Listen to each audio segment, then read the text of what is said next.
Testing 1, 2, 3, 4, 5, 6, 7, 8, 9, 10, 11. Did you recycle the PA? Hello. Did you recycle the PA card? Mark. Yes, I did. You want me to do it? No, it's okay. You did. All right, let me hear the boom. All right.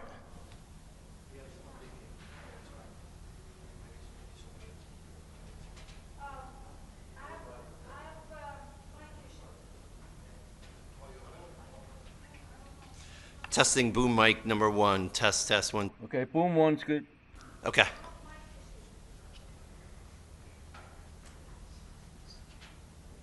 Testing boom mic number 2. I don't hear number 2. I don't hear number 2. Good. I do not hear number 2. I'll check the battery.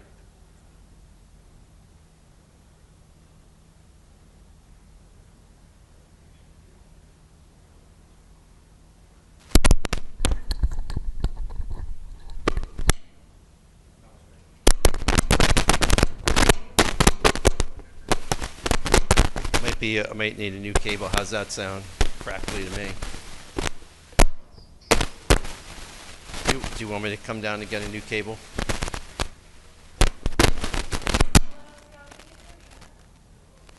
Try now. Test 1, 2, 3, 4, 5. Should I come down and get a new cable?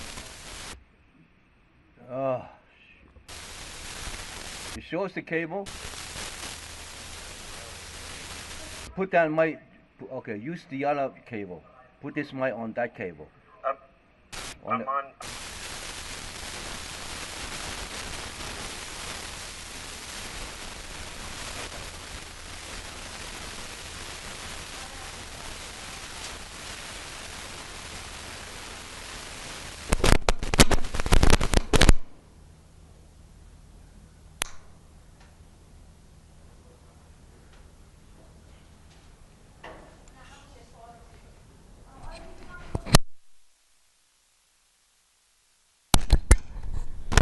Test 1, 2, 3, 4, 5, 6, 7, 8, 9, 10. Sounds good. Okay. So it's not. So you think it's the cable? Yeah. I could try it one more time, but I think it's the cable. Try one more time. I have someone bring up the cable for you.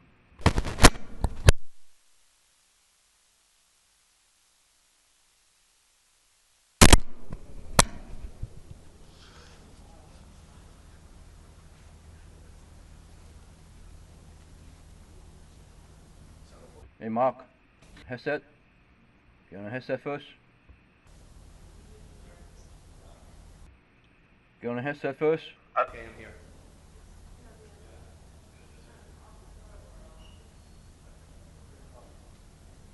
Yeah. I did. That's what we were just talking about.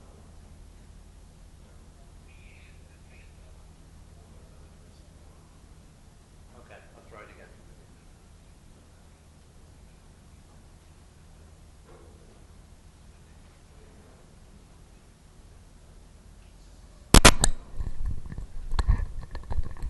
Okay, test 1, 2, 3, 4, 5. Which one is this?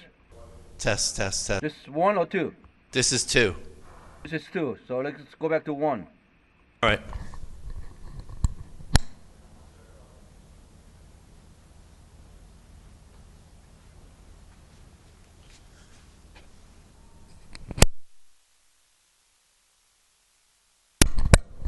Okay, I just plugged in mic number 2 into cable number 1. Leave everything the way it is. Let's try it again. You got me all confused now. Cable 1. Mic number 1. Let me hear the mic number 1. Okay. Don't take off anything. Leave all the mics on.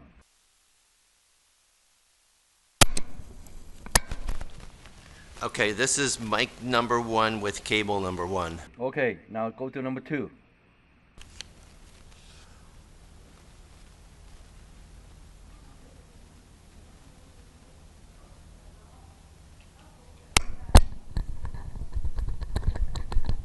All right, this is cable number 2 with mic number 2. So both mics working good. Okay. So there's nothing wrong with the cable or anything. That's the way you hook it up. All right. Now let me hear the lecture on it one more time. Okay.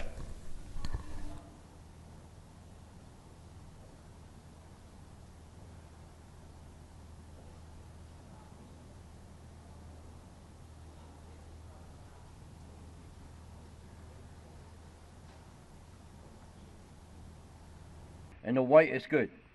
All right, hold on.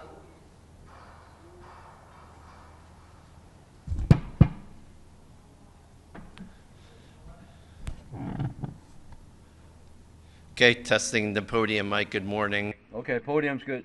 Okay. I set it up, we might put you up early. Okay. All right, so everything's good? All right.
Good morning, everybody. The 10,085th meeting of the Security Council is called to an order.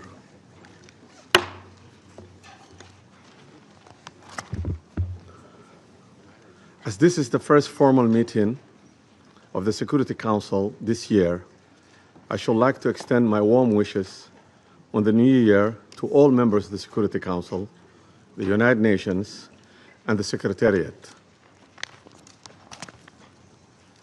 In presiding over this first formal meeting of the Council in 2026, I'm happy to welcome the new members, Bahrain, Colombia, Democratic Republic of Congo, Latvia, and Liberia.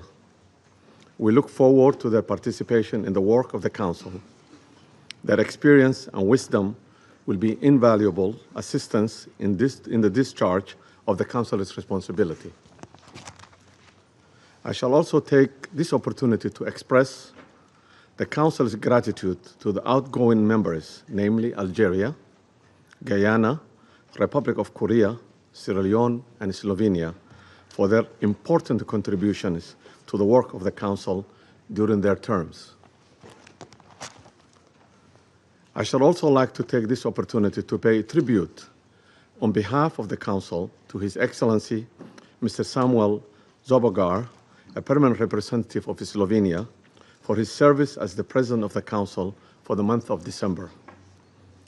I'm sure I speak for all members of the Council in expressing deep appreciation to Ambassador Zobogar and his team for this great diplomatic skill with which they conducted the Council's business last month.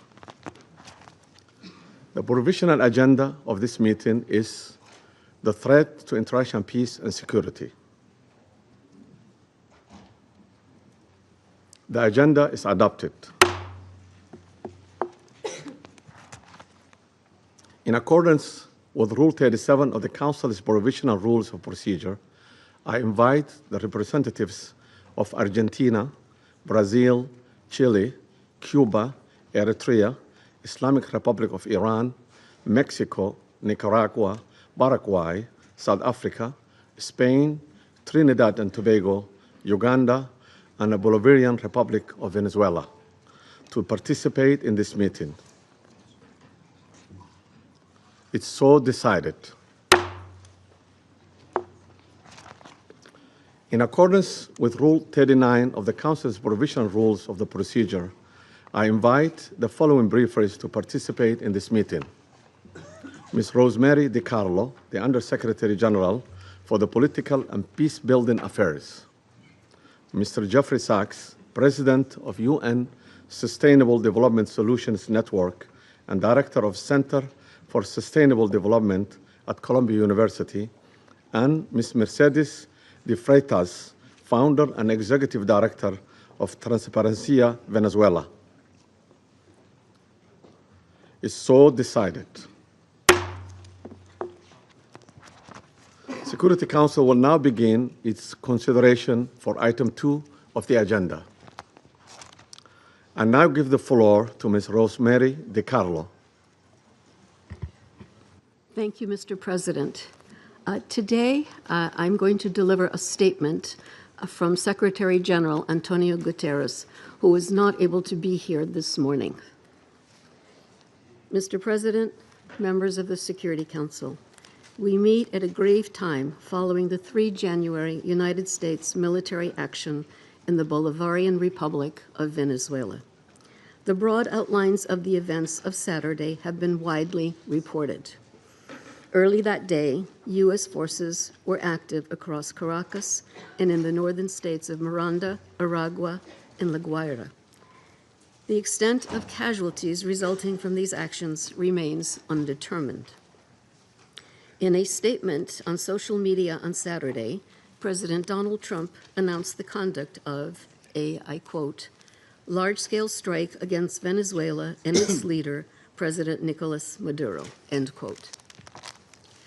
During a press conference on Saturday, President Trump stated, and I quote again, "We are going to run the country until such time that we can do a safe, proper, and judicious transition," end quote.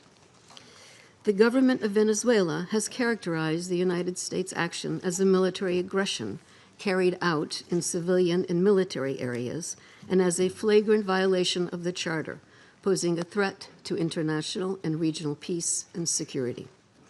As we speak, President Maduro is being held in New York, accused by U.S. authorities, along with his wife, Cilia Flores, of serious criminal offenses. What is less certain is the immediate future of Venezuela. I am deeply concerned about the possible intensification of the instability in the country, the potential impact on the region, and the precedent it may set for how relations between and among states are conducted. Mr. President, the situation in Venezuela has been a matter of regional and international concern for many years now. Attention on the country only grew following the contested presidential elections in July 2024. The panel of electoral experts I appointed at the Venezuelan government's request to accompany the elections highlighted serious issues. We have consistently called for the full transparency and the complete publication of the results of the elections. As reported to the Council on 23 December, the Office of the High Commissioner for Human Rights has cataloged serious violations. On 3 January, Venezuelan interim President Delcy Rodriguez invoked an emergency decree throughout the national territory, extending additional security powers to the government. Mr. President, the latest developments follow a period of heightened tensions beginning in mid-August, as discussed in this Council on 2 previous occasions.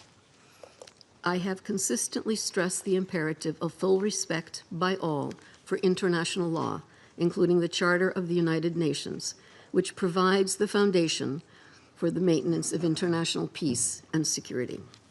I remain deeply concerned that rules of international law have not been respected with regard to the 3 January military action. The Charter enshrines the prohibition of the threat or use of force against the territorial integrity or political independence of any state. The maintenance of international peace and security depends on the continued commitment of all member states to adhere to all the provisions of the Charter. Mr. President, Venezuela has experienced decades of internal instability and social and economic turmoil. Democracy has been undermined. Millions of its people have fled the country. The situation is critical, but it is still possible to prevent a wider and more destructive conflagration. I call on all Venezuelan actors to engage in an inclusive, democratic dialogue in which all sectors of society can determine their future. This entails the full respect of human rights, the rule of law, and the sovereign will of the Venezuelan people. I also urge Venezuela's neighbors and the international community more broadly to act in a spirit of solidarity and in adherence to the principles, laws, and rules erected to promote peaceful coexistence. I welcome and am ready to support all efforts aimed at assisting Venezuelans in finding a peaceful way forward. Mr. President, Excellencies, in situations as confused as complex as the one we now face, it is important to stick to principles. Respect for the UN Charter and all other applicable legal frameworks to safeguard peace and security. Respect for the principles of sovereignty, political independence, and territorial integrity of states. The prohibition of the threat or use of force. The power of the law must prevail. International law contains tools to address issues such as illicit traffic in narcotics, disputes about resources, and human rights concerns. This is the route we need to take. Thank you, Mr. President. I thank Ms. DiCarlo for her briefings. I now give the floor to Mr. Jeffrey Sachs. Mr. President, distinguished members of the Security Council, the issue before the Council today is not the character of the government of Venezuela. The issue is whether any member state, by force, coercion, or economic strangulation, has the right to determine Venezuela's political future or to exercise control over its affairs. This question goes directly to Article 2, Section 4 of the United Nations Charter, which prohibits the threat or use of force against the territorial integrity or political independence of any state. The Council must decide whether that prohibition is to be upheld or abandoned. Abandoning it would carry consequences of the gravest kind. Let me offer some background. Since 1947, the United States foreign policy has repeatedly employed force, covert action, and political manipulation to bring about regime change in other countries. This is a matter of carefully documented historical record. In her book, Covert Regime Change, political scientist Lindsay O'Rourke documents 70 attempted U.S. regime change operations between 1947 and 1989 alone. These practices did not end with the Cold War. Since 1989, major United States regime change operations undertaken without authorization by the Security Council have included, among the most consequential, Iraq 2003, Libya 2011, Syria beginning in 2011, Honduras 2009, Ukraine 2014, and Venezuela from 2002 onward. The methods employed are well established and well documented. They include open warfare, covert intelligence operations, instigation of unrest, support for armed groups, manipulation of mass and social media, bribery of military and civilian officials, targeted assassinations, false flag operations, and economic warfare. These measures are illegal under the UN Charter, and they typically result in ongoing violence, lethal conflict, political instability, and deep suffering of the civilian population. The recent U.S. record with respect to Venezuela is also clear. In April 2002, the U.S. knew of and approved an attempted coup against the government. In the 2010s, the United States funded civil society groups actively engaged in anti-government protests. When the government cracked down on the protests, the U.S. followed with a series of sanctions.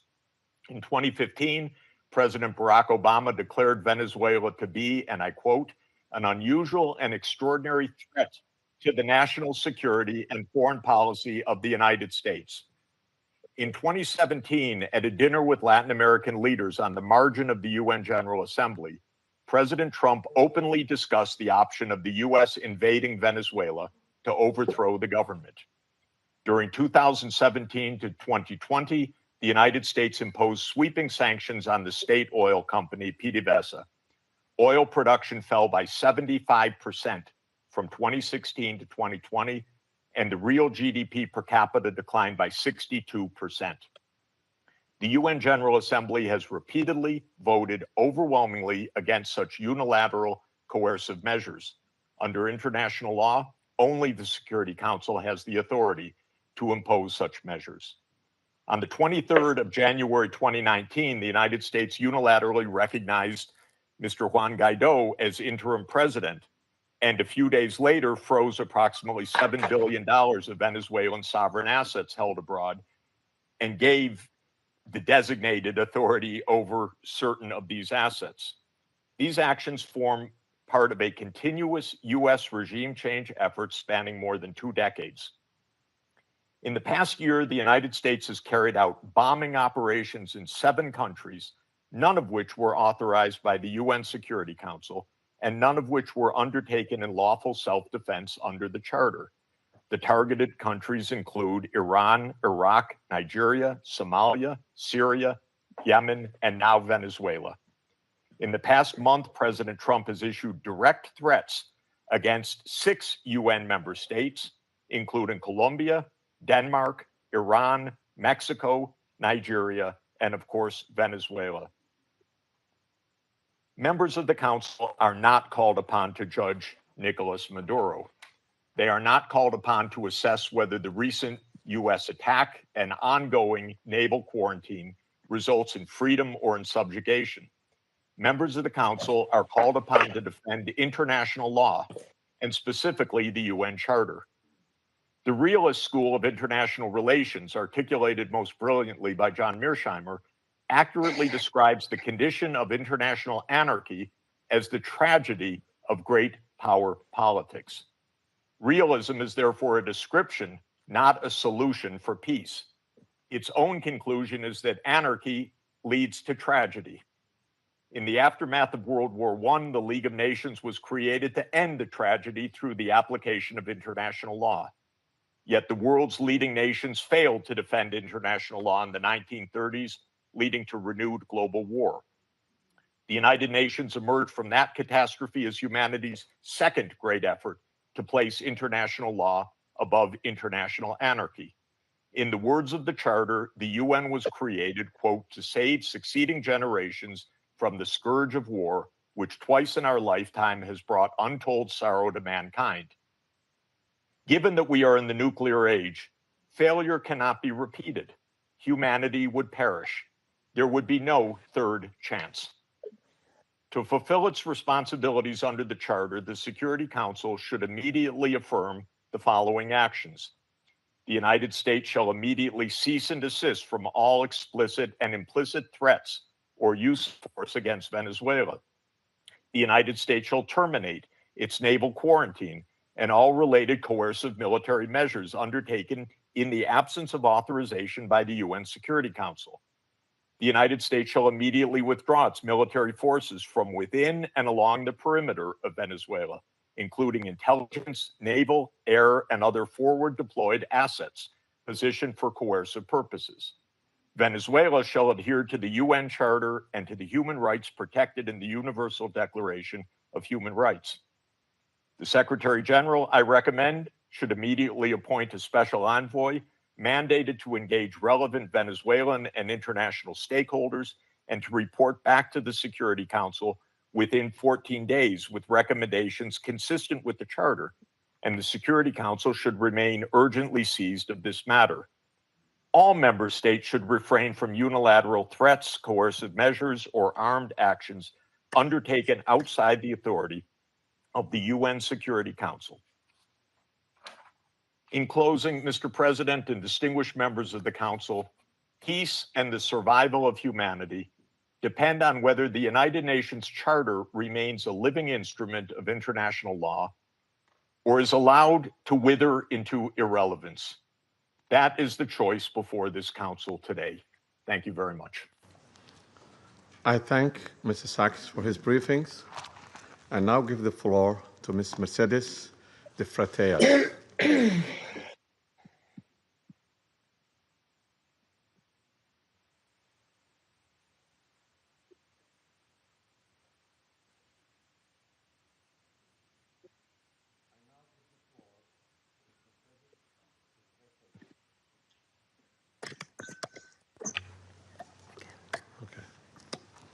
My apology. I now give the floor to Ms. Mercedes de Freitas. Good morning. I speak in Spanish.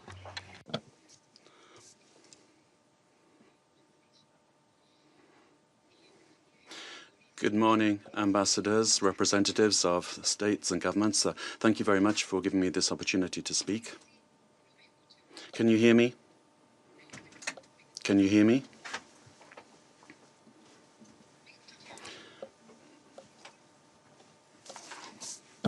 Good morning. I speak in Spanish. Buenos días, señor. Good morning, ambassadors, representatives of heads of state and government. Thank you to enable me to tell you something about Transparency Venezuela, the work that we have been doing.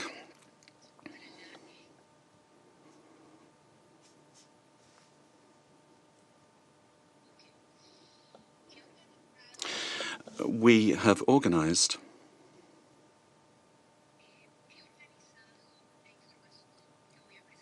I've organized some information I'm going to put forward to you in 5 points.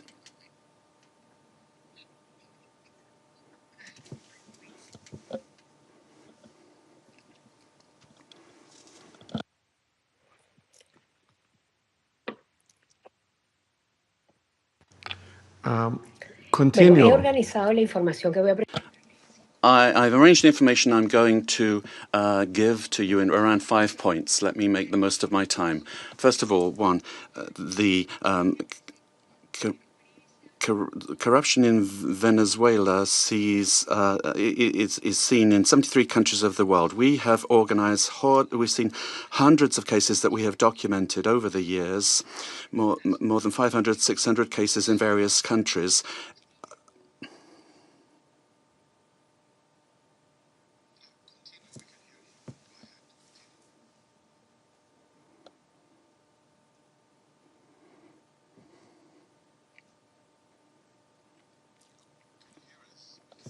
Can you hear us? Solo en los sistemas de justicia. We looked at the justice systems of 30 countries, and 172 cases were dealt with for corruption, and more than $72 trillion were involved. $1 million were involved. This was public Venezuelan money. Nicolás Maduro and his family. The interpreter cannot hear the speaker. Ha sido el instrumento central, involucrada directa e indirectamente en el.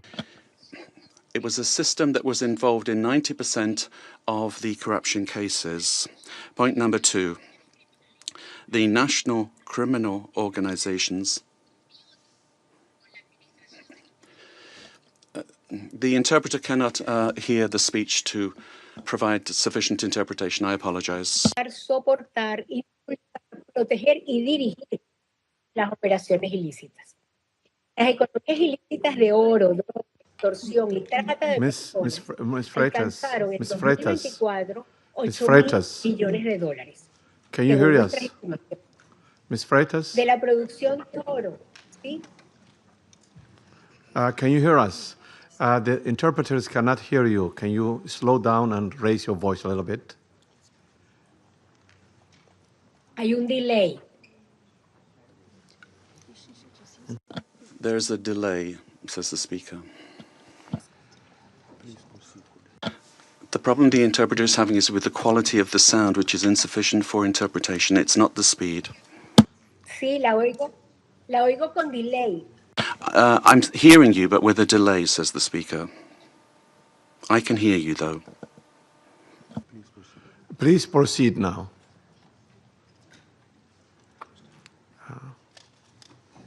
Ok, perfecto. Very well.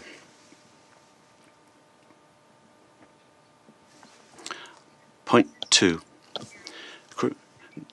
National and international criminal organizations have a symbiotic relationship with the regime of Nicolás Maduro, sharing capacity, using the state structures to facilitate their work and to protect illicit operations in gold, for example, drugs, extortion, and human trafficking. And according to our estimates, this accounts for about $8 billion. Gold, for example, only 20% is reported to the National Treasury. The rest goes to private accounts where there are members and allies with the government. This mining industry has exploited so many people using national parks and also the Amazon area. And then to launder the money from corruption, the network has money laundering structures that are very sophisticated. And since 2021, they've been involved in this work. 3, great corruption has led to a decrease in the income of the state and therefore public expenditure, and therefore affecting the quality of basic services. The current economy is in crisis. There's no money either to service the debt.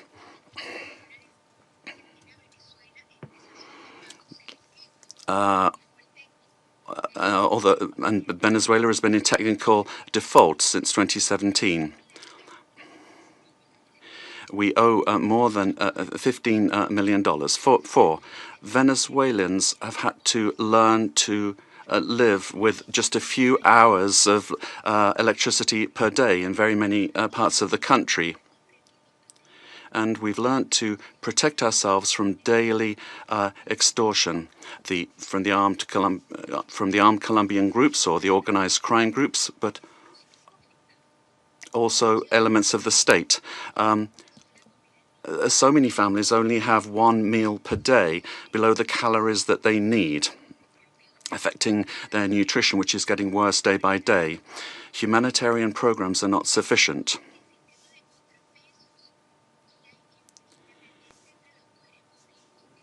And then 5, there's no checks and balances between government departments. The government has captured all institutions, beginning with the justice institutions and also the oil company responsible for the majority of income for the country. In order to maintain control and the impunity of these illicit operations, a repressive system that's getting worse and worse is being applied.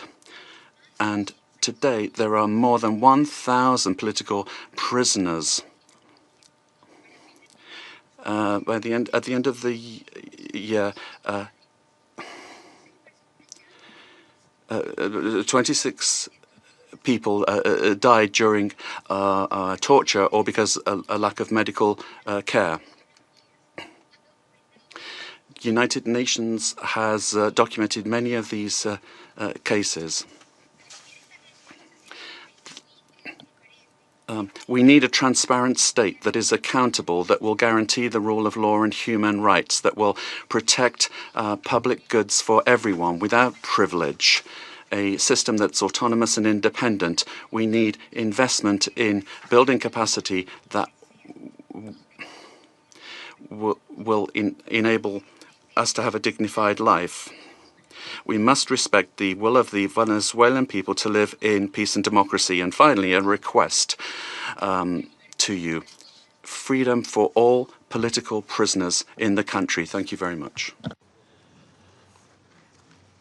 I thank to Ms. Freitas for her briefing. I now give the floor to those council members who wish to make statements. I give the floor to the representative of Colombia.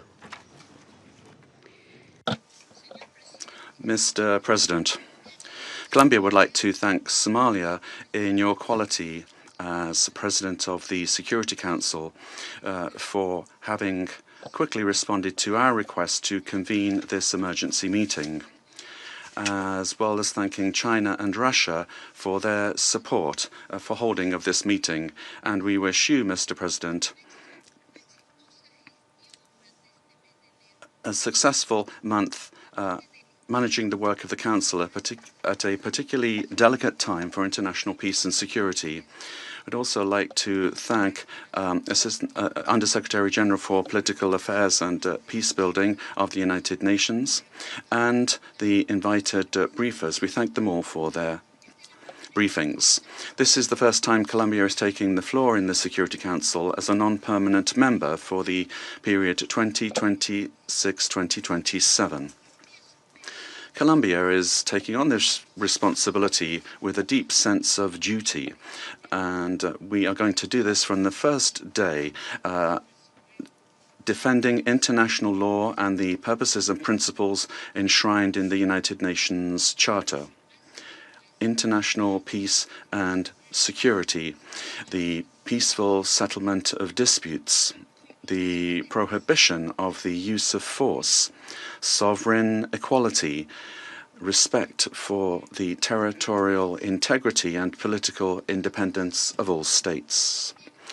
Colombia condemns categorically the events that occurred in the early morning of the 3rd of January in Venezuela, where we saw multiple explosions and air activity over Caracas and other areas of the country as part of a military attack carried out by the United States, which included bombings of civilian and military infrastructure, creating panic amongst the population.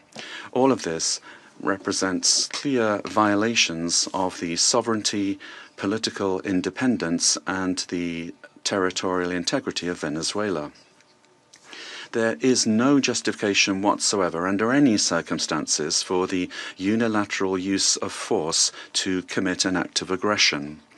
Such actions constitute a serious violation of international law and the United Nations Charter, including the prohibition on the use or the threat of the use of force, the principle of the respect for sovereignty and the full authority of states over their territory, including their natural resources, the territorial integrity of states, and the principles of collective defense, particularly when they directly endanger the population and civilian assets.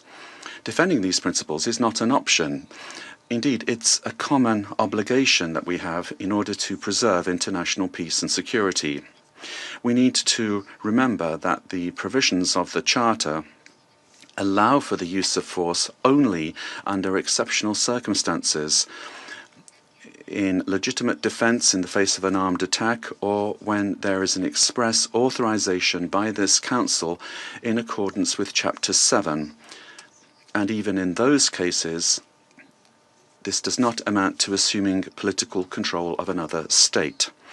In this regard, we reject any unilateral military action, any act that could worsen the situation or endanger the civilian population, and we would call for a de-escalation and non-resort to the use of force, which endangers people finding themselves in this delicate situation. They must be the absolute priority. We have learned from our experience that the civilian population is always the one that pays the highest price in armed conflict. Mr. President, Latin America and the Caribbean have proclaimed themselves to be a zone of peace, and this collective commitment and will of our region must be respected. Unilateral action that is contrary to international law endangers regional stability, increases insecurity, and worsens the already complex conditions being faced by the civilian population, with devastating effects that will transcend the sovereign borders of Venezuela to have a direct impact on countries of the region, such as Colombia. In order to act preventively, Colombia has engaged in measures to protect the civilian population and preserve the stability of the border, addressing the possible needs of the population, particularly the migrant population, in coordination with local authorities. Colombia has been and will continue to be show solidarity in receiving the Venezuelan people who, given the uncertainty created by these attacks, this may lead to a massive outflow of migration, which will require significant efforts in terms of resources and capacities to provide the necessary support and assistance to those areas affected by taking in the migrants. Mr. President, these actions that we have seen remind us of the worst interference in our area in the past, in our zone of peace. And it calls to mind the commitment that we have as states to resolve our differences peacefully through dialogue and negotiation or other forms of peaceful settlement, in full accordance with international law and with its instruments to which we have subscribed at the hemispheric and regional levels, such as the Charter of the Organization of American States. It's also important to understand the dimension of this situation for international peace and security beyond our region, particularly when a permanent member of the Security Council takes the decision to use force and assume control unilaterally of another sovereign state, with the aim, amongst other things, of taking its natural and strategic resources. This is very worrisome for the international community, the international order that was established after the Second World War, and flagrantly violates international law and is in clear contradiction with the United Nations Charter and the very goal for which this council was created. If a country, and particularly a country that is a permanent member of this council, disregards international law that we designed in San Francisco, what then is the role of this council, and where are the foundations for international peace and security? We are accepting that the law and the interests of the strongest prevail over multilateralism and over agreements that we have forged with dialogue and diplomacy in this very chamber. Democracy cannot be promoted or defended through violence or coercion, and it cannot be superseded either by economic interests. Democracy can only be built and sustained through respect for the will of peoples, the reaffirmation of the rule of law, through political dialogue and peaceful and inclusive processes. Venezuela deserves to live in peace, in democracy, prosperity, and dignity, with a government that is defined in sovereignty by no one else than the Venezuelan people and their institutions. This is why Colombia has reiterated its call to open up paths for democracy in Venezuela through specific popular decisions being taken. The importance of preserving peace, respect for international law, and the protection of life and human rights must prevail over anything else. Colombia reaffirms its conviction that working tirelessly under these principles in our new role as a non-permanent member of the Security Council, is what we plan to do, and we make ourselves available, good offices available for a diplomatic way out of the current crisis in this brotherly country. We will meet our responsibility, primary responsibility, to maintain international peace and security. And given the seriousness of the events, we will continue to pay attention to this issue. And we'd also like to thank the Secretary General of the United Nations for providing his good offices to defend the purposes and principles of the United Nations Charter, to activate channels for mediation available to him and facilitate dialogue with the parties concerned, looking in the search for alternatives that will make it possible to find a way out of the situation led by Venezuelans themselves and provide assistance to Venezuelans that need this. In conclusion, we'd urge the parties to exercise maximum caution and restraint, to de-escalate tensions, and to follow dialogue and diplomatic channels, and develop mechanisms to avoid continued flagrant violations of international law. This will require the help of the United Nations and of regional organizations. Thank you very much, Mr. President. I thank the representative of Colombia for her statement, and now give the floor to the representative of Russian Federation.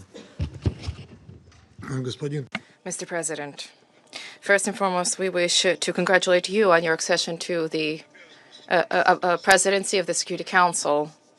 And second, we wish to welcome the newly elected members of the Security Council. The beginning of this new year shocked all of those throughout the world who cherish the hope that respect for international law and non-intervention in domestic affairs of other states, as well as a reliance upon diplomacy and seeking of compromise, became key principles in the work of the new U.S. administration. The assault against the leader of Venezuela, compounded by the deaths of dozens of Venezuelan and Cuban citizens, in the eyes of many, has become a harbinger of a turn back to the era of lawlessness and U.S. domination by force, chaos, and lawlessness, which continues to afflict dozens of states in various regions of the world. There is no and can be no justification for the crimes cynically perpetrated by the United States in Caracas. We firmly condemn the U.S. act of armed aggression against Venezuela in breach of all international legal norms. In connection with the confirmed reports about the presence of the abducted president of Venezuela, Nicolás Maduro, and his spouse in the United States, today, as we are aware, they are in New York, we call upon, corrects the Speaker, the U.S. leadership to immediately release the legitimately elected president of an independent state and his spouse. Any problems existing or conflict between the United States and Venezuela need to be resolved through dialogue. And this is precisely what is enshrined in the UN Charter, for purposes and the principles of which a number of states in recent years have begun to apply selectively, depending upon the political landscape. Today, we are reaping the consequences of their recklessness and selectivity in matters related to respect for the norms of international law, which were linked to the so-called rules-based world order. Here is your rules-based world order in all of its glory, which is horrifying even the staunchest Atlanticists. Mr. President, we extend our firm solidarity with the people of Venezuela in the face of the external aggression. We firmly support and completely support the policy of the Bolivarian government, which is geared towards protection of their national interests and the sovereignty of the country. Washington's aggressive acts have already been condemned by many states and multilateral associations, including the Non-Aligned Movement, the African Union, as well as a group of friends in defense of the Charter of the United Nations. We hope that the international bandage bigotry will immediately be met with objective and comprehensive assessment at the international legal level with United Nations, universal mechanisms, and other multilateral formats being brought to bear. This process must not be impacted by the recognition or non-recognition by any given states or groups of states of the legitimacy of Nicolás Maduro. For this reason, unintelligible murmurings and attempts to avoid principled assessments by those who, in other circumstances, froth at the mouth and demand that others respect the UN Charter, today seem particularly hypocritical and unseemly. We hope you will recognize this, and we hope that you will abandon double standards and that you will not attempt to justify such an egregious act of aggression due to a fear of angering the American global gendarme, which is attempting to once again rear its head. We are particularly appalled by the unparalleled cynicism with which Washington did not even attempt to conceal the true aims of its criminal operation, namely the establishment of unbridled control over Venezuela's natural resources and the assertion of their hegemonical ambitions in Latin America. In this way, Washington is generating fresh momentum for neocolonialism and for imperialism, which were repeatedly, decisively condemned and repudiated by the peoples of this region and by the global South as a whole. Distinguished colleagues, under these circumstances, it is exceedingly important for the entire international community to unite and to definitively reject the methods and tools of U.S. military foreign policy, which have been demonstrated in the case of Venezuela. This is the only way it is possible to compel Washington to revisit and to abandon their dangerous misconceptions. As we stated during previous meetings on Venezuela, the bell now tolls across the region, ringing for every country of the Western Hemisphere. The bell is ringing for all UN member states and for the future of the organization itself. Failing to hear this call today is tantamount to projecting cowardice and a lack of principle, essentially blessing ongoing encroachments of international law and rejecting civilized international conduct as a whole.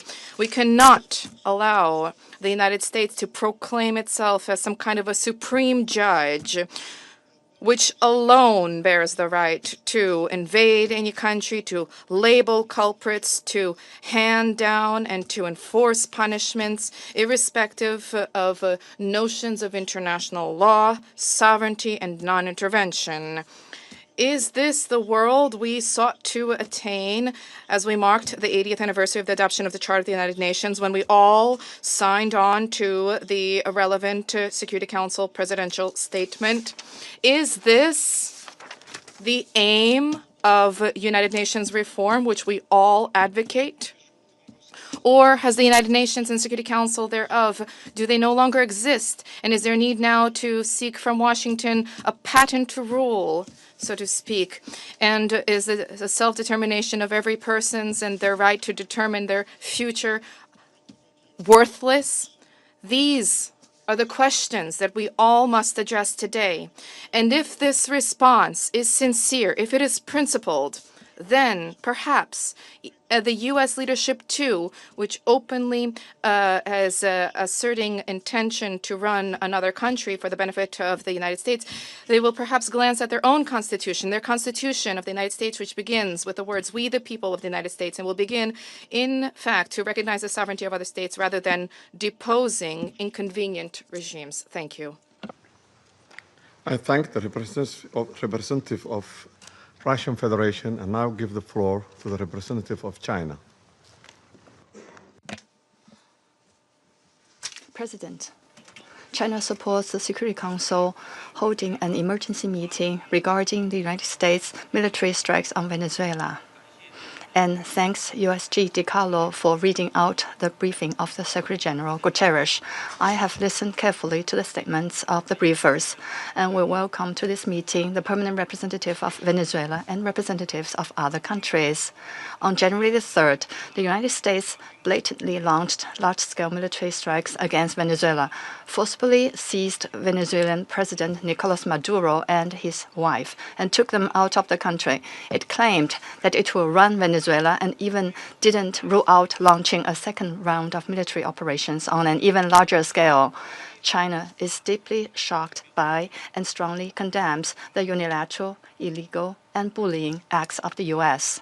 For some time now, the international community has repeatedly expressed grave concern over the U.S. sanctions, blockade, and threats of force against Venezuela.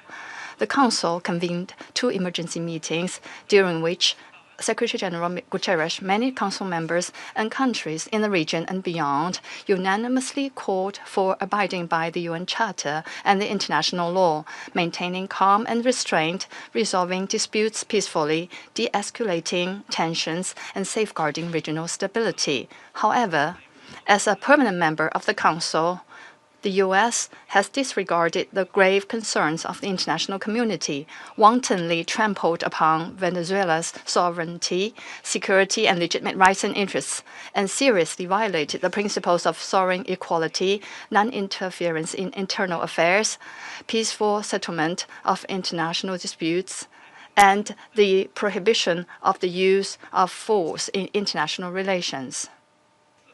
These principles constitute the fundamental tenets of the UN Charter and form the cornerstone of maintaining international peace and security. The U.S. has placed its own power above multilateralism and military action above diplomatic efforts, posing a grave threat to peace and security in Latin America and the Caribbean, and indeed internationally. China firmly opposes this, and the international community has also expressed widespread grave concern and strong condemnation. We urge the U.S. to heed the overwhelming voice of the international community, abide by international law and the purposes and principles of the UN Charter, cease infringing upon the sovereignty and security of other countries, stop toppling the government of Venezuela, and return to the path of political solutions through dialogue and negotiations. We call on the U.S. to ensure the personal safety of President Maduro and his wife and to release them at once. We support the Council in fulfilling its primary responsibility to maintain international peace and security, and we support all efforts by the UN Secretary General, regional countries, and organizations that contribute to promoting dialogue and de-escalating the situation. President, the lessons of history are a stark warning. Military means are not the solution to problems, and the indiscriminate use of force will only lead to greater crisis. The U.S. bypassed the Council to launch military operations against Iraq, blatantly attacked Iran's nuclear facilities, and imposed economic sanctions, military strikes, and even armed occupations on multiple countries in Latin America and the Caribbean. These actions have caused persistent conflict, instability, and immense suffering for the ordinary people. Did these actions bring peace and stability? Did they bring development and prosperity? The international community sees this clearly. Venezuela is an independent sovereign state with every right to defend its sovereignty and national dignity. Countries in Latin America and the Caribbean are important forces in maintaining world peace and stability and promoting global development and prosperity, and they have every right to independently choose their development paths and partners. No country can act as the world's police, nor can any state presume to be the international judge. China firmly supports the government and people of Venezuela in safeguarding their sovereignty, security, and legitimate rights and interests. We firmly support the regional countries in upholding the status of Latin America and the Caribbean as a zone of peace.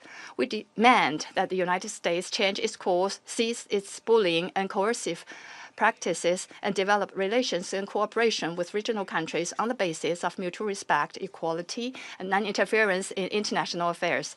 China stands ready to work with the regional countries and the international community to strengthen solidarity and cooperation, uphold fairness and justice, and jointly safeguard peace and stability in Latin America and the Caribbean. I thank you, President. I thank the representative of China for the statement, and now give the floor to the representative of Liberia. Thank you, Mr. President. I have the honor to deliver this statement on behalf of the A3 members, namely the Democratic Republic of Congo, Somalia, and my own country, Liberia. We thank the Presidency for promptly convening this important meeting. We congratulate Somalia on assuming the presidency of the Security Council this month and warmly welcome all new members. The A3 appreciates USG DiCarlo's comprehensive briefing and listened carefully to the remarks offered by civil society representatives. We also welcome the representative of Venezuela and the representatives of the region to this meeting. Mr. President, the A3 aligns itself with the recent communique of the African Union on the situation in the Bolivarian Republic of Venezuela and continues to monitor developments there with deep concerns. In particular, we note reports regarding the detention of President Nicolás Maduro and his wife and incidents involving Venezuelan institutions. Such developments present serious challenges not only to Venezuela's internal stability, but also underscore the imperative to safeguard the broader peace and security of the region. The A3 remains steadfast in its commitment to the fundamental principles of international law, including the full respect for the sovereignty and territorial integrity of states as enshrined in the Charter of the United Nations in the interest of regional stability and international peace. We believe these are essential foundations for international cooperation and peaceful coexistence. Our position underscores the importance of dialogue, the peaceful settlement of disputes, and respect for constitutional and institutional frameworks. Mr. President, the complex situation in Venezuela requires a comprehensive response that is both inclusive and nationally owned. We continue to hold that a sustainable and peaceful resolution can only be found through constructive dialogue among Venezuelans themselves with genuine respect for the aspiration and rights of the Venezuelan people and with the constructive support of the international community. The A3 expresses its solidarity with the people of Venezuela and reiterates the African Union's commitment to peace, stability, and mutual respect among nations and regions. It's important for all parties, both within Venezuela and in the broader international community, to exercise restraint and responsibility, upholding international law, and avoiding any action that could escalate tension or threaten regional stability. The A3 stands ready to support all efforts within this Council and in cooperation with regional partners to facilitate a peaceful, inclusive, a lasting resolution to the situation in Venezuela. I thank you. I thank the representative of Liberia for the statement and now give the floor to the representative of the United States. Mr. President, thank you for chairing. And I particularly want to thank you, Mr. Freitas, for your briefing.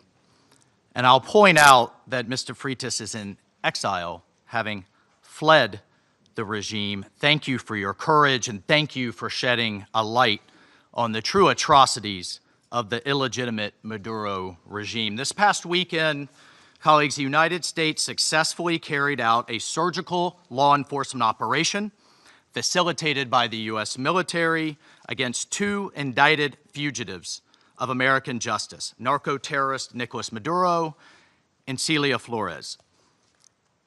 Colleagues, Nicolás Maduro is responsible for attacks on the people of the United States, for destabilizing the Western Hemisphere, and illegitimately repressing the people of Venezuela. As Secretary Rubio has said, there is no war against Venezuela or its people. We are not occupying a country. This was a law enforcement operation in furtherance of lawful indictments that have existed for decades. The United States arrested a narco-trafficker who is now going to stand trial in the United States in accordance with the rule of law for the crimes he's committed against our people for 15 years. A similar action was taken in 1989 against Manuel Noriega. He was arrested, indicted, convicted in a court of law, served in prison in the United States and in Panama, and the Panamanian people, the American people, are safer for it. And undeniably, the region was more stable. This law enforcement action was directed consistent with the President of the United States' responsibility as Commander-in-Chief to protect Americans at home and abroad against a fugitive who is directly responsible for narcoterrorism that has killed hundreds of thousands of Americans and created destabilizing violence throughout our hemisphere. Nicolás Maduro and his co-defendant, Cilia Flores, have been transferred here to the United States to stand trial for their crimes. Maduro was indicted by a grand jury in the Southern District of New York and faces very serious criminal charges for his involvement in a wide-ranging conspiracy to conduct narcoterrorism, to traffic cocaine and other drugs, and conducting international weapons trafficking. The overwhelming evidence of his crimes will be presented openly in U.S. court proceedings. Colleagues, Maduro is not just an indicted drug trafficker. He was an illegitimate so-called president. He was not a head of state. For years, Maduro and his cronies have manipulated Venezuela's electoral system to maintain their illegitimate grip on power. In fact, just 2 years ago in 2024, a UN panel of experts report found that the election in that year was absolutely and completely a farce and fell well short of the most basic transparency and integrity measures essential to upholding credible elections. If the UN and the United Nations in this body confers legitimacy on an illegitimate narco-terrorist and the same treatment in this charter of a democratically elected president or head of state, what kind of organization is this? We should note that over 50 countries, many nations, including the European Union, including a number of Latin American countries in the region. And of course, the United States, again, over 50 countries rejected the legitimacy of Maduro's re-election following the disputed 2024 elections and do not recognize him as Venezuela's legitimately elected president. Maduro unlawfully refused to peacefully cede power after the Venezuelan people voted him out of office in the 2024 election. So therefore, Maduro was a fugitive from justice. He is the head of a vicious foreign terrorist organization, Cartel de los Soles.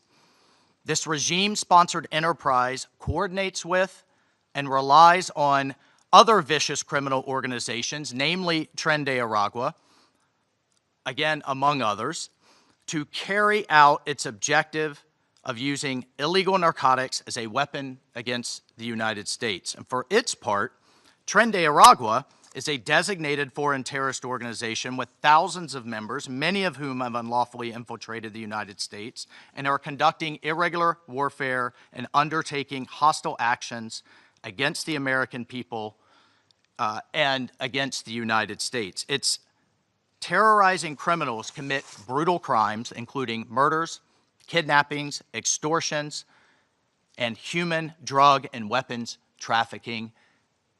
This administration, President Trump, will not stand for it. In fact, in March of 2025, President Trump declared that Tren de Aragua quote, Tren de Aragua is undertaking hostile actions and conducting irregular warfare against the territory of the United States, both directly and at the direction, clandestine or otherwise, of the Maduro regime in Venezuela.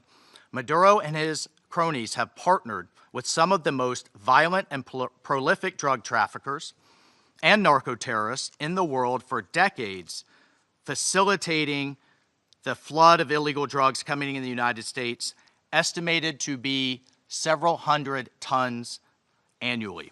He has become rich, incredibly wealthy, off the misery of untold numbers of Americans, Venezuelans, and others, aiding and abetting international terrorist organizations like Hezbollah, coordinating with corrupt Iranian officials, and other malign actors to influence not only the region, but to malignly influence the United States. In fact, in its own 2025 World Drug Report, the United Nations Office on Drugs and Crime identified Venezuela as a key trafficking route in the Western Hemisphere for illegal drugs, predominantly cocaine, entering the United States and increasingly Europe.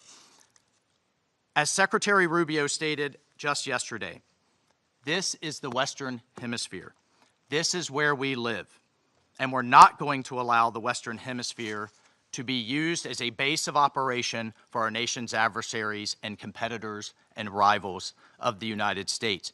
You can't turn Venezuela into the operating hub for Iran, for Hezbollah, for gangs, for Cuban intelligence agents, and other malign actors that control that country. You cannot continue to have the largest energy reserves in the world under the control of adversaries of the United States, under the control of illegitimate leaders, and not benefiting the people of Venezuela, and stolen by a handful of oligarchs inside of Venezuela. But it doesn't stop there. Numerous UN and international human rights organizations have issued reports documenting serious human rights abuses by the Maduro regime, including reports of extrajudicial killings, political prisoners, torture, and arbitrary and unlawful detentions. In fact, over 8 million Venezuelans have fled the country, destabilizing their neighbors in the region and creating the world's largest refugee crisis. Members of this council, colleagues, the United States wants a better future for Venezuela. We believe a better future for the people of Venezuela and for the people of the region and the world is stabilizing the region and making the neighborhood that we live in a much better and safer place. And this is why millions of Venezuelans that have fled this brutal regime are celebrating and cheering around the world as this body pontificates, including those celebrating are including in my home state of Florida, where hundreds of thousands of Venezuelans have fled this regime's brutality. I want to reiterate, President Trump gave diplomacy a chance. He offered Maduro multiple off-ramps. He tried to de-escalate. Maduro refused to take them. President Trump made it clear that the narco-terrorism must stop, and yet it continued. The United States will not waver in our actions to protect Americans from the scourge of narco-terrorism and seeks peace, liberty, and justice for the great people of Venezuela. I thank you, Mr. President. I thank the representative of the United States and now give the floor to the representative of Panama. Gracias, señor. Thank you, Mr. President. We'd like to extend a warm welcome to the representatives of Bahrain, Colombia, Liberia, Latvia, and the Democratic Republic of Congo, and who have joined the Security Council as elected members and who are joining us today in the chamber. And we congratulate Somalia on assuming the presidency of the Security Council this month. We'd like to thank Under Secretary General for Political Affairs, Rosemarie DiCarlo, for her detailed report representing Secretary General Antonio Guterres. She's briefed us on the situation under discussion today. We're also very grateful for the very valuable presentations by Mr. Jeffrey Sachs and Ms. Mercedes de Freitas. In this context, the Republic of Panama would like to refer to the situation that has taken place in the territory of the Bolivarian Republic of Venezuela, which is of concern due to its possible impact on peace and regional stability. However, in the light of the unfortunate reality of the facts that we have seen, we now need to turn our attention constructively towards the future of Venezuela. However, it's important to point out that in terms of a constant principle of our foreign policy, Panama would like to reiterate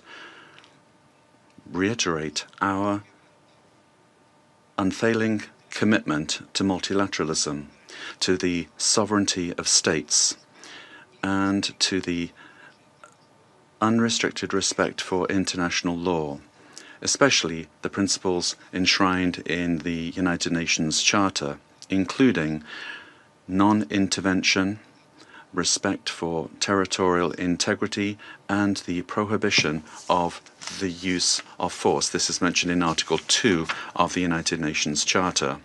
These principles are, and they continue to be, the indispensable framework for the peaceful coexistence between nations. Panama also believes it's necessary to highlight that the situation Venezuela is facing is unfolding in an environment marked by the disregard for the will of its people, as well as by a sustained erosion of democratic institutions. In this regard, Panama reiterates that it does not and will not recognize the authoritarian and illegitimate regime that has held Venezuelan men and women hostage, plunged them into one of the gravest political, social, humanitarian, and security crises in our region. Unfortunately, we have witnessed how the situation has gradually deteriorated under the regime, especially over the last year, with increased systemic erosion of democracy, the hollowing out of institutions, and the rise of authoritarian and repressive practices, which have contributed to an unfortunate outcome and therefore cannot be ignored by the international community. In particular, it is essential to call for the unconditional release of persons detained for political reasons. Many of them have been deprived of their liberty merely for raising their voices in a context in which dissent is not tolerated. From this moment on, we must demand that all political prisoners that the regime continues to hold hostage, Venezuelans and foreigners alike, be released without delay. Their physical well-being and safety must be guaranteed. Likewise, freedom of expression and the unequivocal respect for human rights must be immediately ensured. In this context, Panama underscores that its position does not stem solely from a principled democratic solidarity, but also from direct impact. A Panamanian citizen, Mr. Olmedo Núñez, remains arbitrarily detained in Venezuela without formal charges, without due process, without full access to a defense, and without effective consular guarantees. Added to this is the human impact of a multidimensional crisis that has forced around 9 million Venezuelans, men and women, to leave their homes, compelled to live in displacement and vulnerability as a consequence of the institutional and social collapse generated by the regime. A crisis that has had significant regional repercussions, reflected both in the irregular migration flows from south to north of a significant number of Venezuelan nationals, as well as reverse migration movements, including also a lot of Venezuelans, the effects of which are felt particularly in countries of transit and destination that this affects, including Panama. And this has decisively contributed to illegal migration. In the face of this reality, Panama issues a clear and firm call for Venezuela's short-term future to be fully democratic. Power emanates from the people, and as stated by His Excellency, the President of the Republic of Panama, José Raúl Molino, the people, the true sovereign, have already spoken at the polls, granting an indisputable victory with 70% of the votes on July 28, 2024, to the opposition candidate, Mr. Edmundo González Urrutia, as well as to María Corina Machado, who was prevented by the regime from running despite having won the primary with 93% of the votes on October 22, 2023. Additionally, the popularity of both has increased in recent months, including among police and military sectors. The elected government has the teams and work programs ready to be implemented immediately, guaranteeing an orderly transition that provides the rule of law, respect for human rights, and confidence. In line with this commitment, Panama proudly safeguards the electoral records that reliably certify said victory as testimony to the inalienable right of the Venezuelan people to determine their own political destiny. Recognizing any authority other than that of the elected president would amount to legitimizing electoral fraud, normalizing authoritarianism and undermining the universal principle of free elections as the source of legitimacy. Likewise, any attempt to establish a permanent government headed by figures from the repressive apparatus, such as Delcy Rodriguez, would constitute continuity of the system and not a genuine transition. Any political solution must be peaceful, it must be democratic, and led by the Venezuelans. with the responsible assistance of the international community, including the United Nations and regional mechanisms such as the Organization of American States. Panama does not wish and would like to avoid a scenario in which Venezuela's reality simply evolves into a change from one crisis to another, one crisis replacing another. There can be no genuine transition with Madurismo if it remains, or if we have the same power structures preserved under new names. Any arrangement that keeps figures associated with the repressive apparatus at the center of governance would, in practice, constitute continuity of the system and not a real transition. Comparative experience shows that merely nominal transitions tend to prolong conflicts, intensify migratory flows, and perpetuate regional instability to the detriment of international peace and security. Panama will always stand in solidarity with an orderly and democratic transition process, anchored in the popular will already expressed at the polls on July 28, 2024, aimed at restoring democratic institutions through an interim period strictly limited in time, the sole purpose of which is to create the conditions necessary for the effective exercise of the Venezuelan people's right to self-determination. As a country that recovered its democracy and sovereignty, Panama can state clearly that there can be no peace without legitimacy, nor legitimacy without democracy, and that every democracy is ultimately based on respect for the popular will. Mr. President, Panama, due to our commitment to multilateralism and international law, in its capacity as member of the Security Council, will continue to contribute responsibly to collective efforts aimed at preserving peace, strengthening democracy, and supporting legitimate and sustainable solutions anchored in the sovereign will of peoples and respect for international law. Thank you very much. I thank the representative of Panama for the statement and now give the floor to the representative of Latvia. Thank you, Mr. President. At the outset, I would like to congratulate Somalia on assuming the presidency of the United Nations Security Council in January, and wish you all success.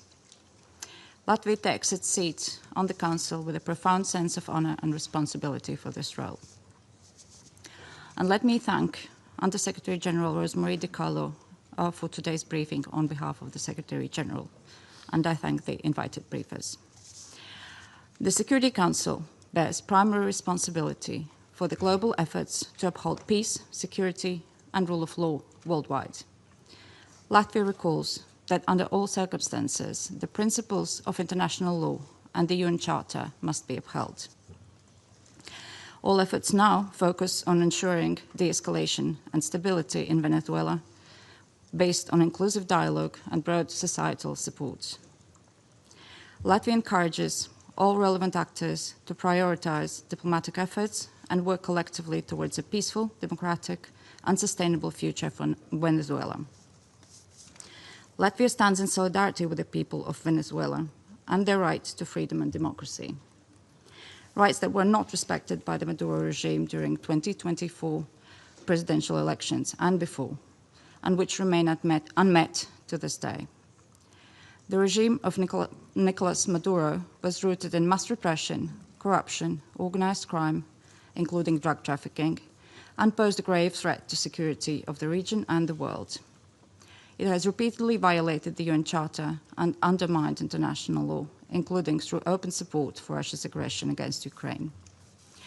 The Maduro regime does not represent the will of the Venezuelan people and has relied on widespread, systematic repressions of human rights across the country to maintain power. 8 million Venezuelans have been forced to flee the country since 2014. Latvia also remains committed to working jointly together with partners to counter global transnational organized crime networks, including in Latin America and Caribbean. Such criminal activities place the lives of countless people at grave risk, particularly women and children. Addressing these challenges requires sustained cooperation in full respect of international law. Latvia continues to closely monitor the situation in Venezuela and stands prepared to continue working with its partners to support a peaceful, democratic, and just transition that reflects the aspirations of the Venezuelan people. And I thank you. I thank the representative of Latvia for her statement, and now give the floor to the representative of Denmark. Thank you, Mr. President. And let me also thank Undersecretary General Di Carlo for her briefing on behalf of the Secretary General. We also listened carefully to the briefing by Ms. De Freitas and Mr. Sachs. Mr. President, Denmark joins the Secretary General in expressing deep concern over the evolving situation in Venezuela. Since this Council met to discuss the situation 2 weeks ago, we have seen a drastic escalation, culminating in a large-scale military operation on January 3rd. At our last meeting, Denmark urged all actors to strictly adhere to international law and to de-escalate tensions and exercise the necessary restraint. Today, we echo the Secretary General in his concern regarding the worrying implications of this military action. Independent of the situation in Venezuela, these developments constitute a dangerous precedent. International law and the UN Charter, as a pillar of the international security architecture, must be respected by all states. Denmark recalls the foundational principle of international law that forbids states from threatening or using force against another state's territorial integrity and political independence. This imperative is enshrined in Article 2, Paragraph 4 of the UN Charter. Members of the UN Security Council have a special responsibility to uphold these principles. The principles of sovereignty, political independence, and territorial integrity must be respected. The inviolability of borders is not up for negotiation. These are universal, sacrosanct principles enshrined in international law. They apply everywhere. Mr. President, once again, Denmark calls on all parties to urgently de-escalate tensions that could threaten peace and stability in the region and beyond. International disputes should be settled by peaceful means, as stated in the UN Charter. We further call on all parties to exercise maximum restraint and to engage in dialogue and diplomacy. Denmark takes note of official statements from the United States government stating that the military operations are to combat drug trafficking and stem the illicit flow of illegal narcotics. Denmark shares the priority of combating organized crime and drug trafficking, while reiterating that counter-narcotic efforts, as all other efforts, must be conducted in strict accordance with international law, including the fundamental rules and principles of the UN Charter. Mr. President, against this backdrop, Denmark wishes to recall our solidarity with the people of Venezuela. Denmark does not recognize Nicolás Maduro as the legitimate president of Venezuela following the lack of transparency and integrity in the 2024 presidential elections, which failed to meet basic democratic standards. In Maduro's attempts to cling to power, his authoritarian regime grew increasingly oppressive. His regime bears responsibility for widespread and systematic violations of human rights against his fellow citizens, and he should be held accountable. The victims of the Maduro regime's alleged crimes against humanity have to be heard. The Venezuelan people have a right to democracy and self-determination exercised through peaceful, inclusive, and credible democratic processes, free from fear of political persecution, intimidation, or repression, and external political interference. This includes the rights of Venezuelans alone to determine their political, economic, and social future, without coercion, pressure, or manipulation by external actors. No state should seek to influence political outcomes in Venezuela through the use or threat of force or through other means inconsistent with international law. Venezuela's future can be decided only by the Venezuelans. We call on all parties and stakeholders to come together for a negotiated and peaceful transition to democratic rule in a process led by and owned by Venezuelans. At this critical and uncertain time, it is imperative that all parties fully respect human rights and international law. Denmark remains committed to supporting Venezuela and the aspirations of its people on its path to lasting political stability. I thank you. I thank the representative of Denmark for her statement and now give the floor to the representative of the United Kingdom. Thank you, President. I congratulate Somalia on the assumption of the presidency of the Council for the month of January. And I thank our briefers for their remarks. Colleagues, the Venezuelan people have suffered for years. This Council now meets at a pivotal moment for Venezuela's future. Maduro's actions created extreme levels of poverty, violent repression, and failing basic services. His regime's rule precipitated a displacement crisis affecting the whole region. The United Kingdom has long been clear that Maduro's claim to power was fraudulent. To date, Venezuela's National Electoral Council has failed to publish the full results of the July 2024 presidential elections, and independent domestic and international reports also observed significant irregularities and a lack of transparency. President, the United Kingdom wants to see a safe and peaceful transition to a legitimate government that reflects the will of the Venezuelan people. They deserve a government which reflects their vote at the ballot box and delivers a more stable, prosperous future for all Venezuelans. Finally, President, the United Kingdom reaffirms its commitment to international law and the principles enshrined in the Charter of the United Nations. These foundations are essential for maintaining global peace, security, and the rule of law. I thank you. I thank the representative of the United Kingdom for his statement and now give the floor to the representative of France. Merci, Monsieur le Président. Thank you, Mr. President. First and foremost, I wish to congratulate you upon your presidency of the Security Council during the month of January. I also wish to thank Madam Rosemary DiCarlo for having conveyed to us the information from the Secretary General of the United Nations on the recent developments which have taken place in Venezuela.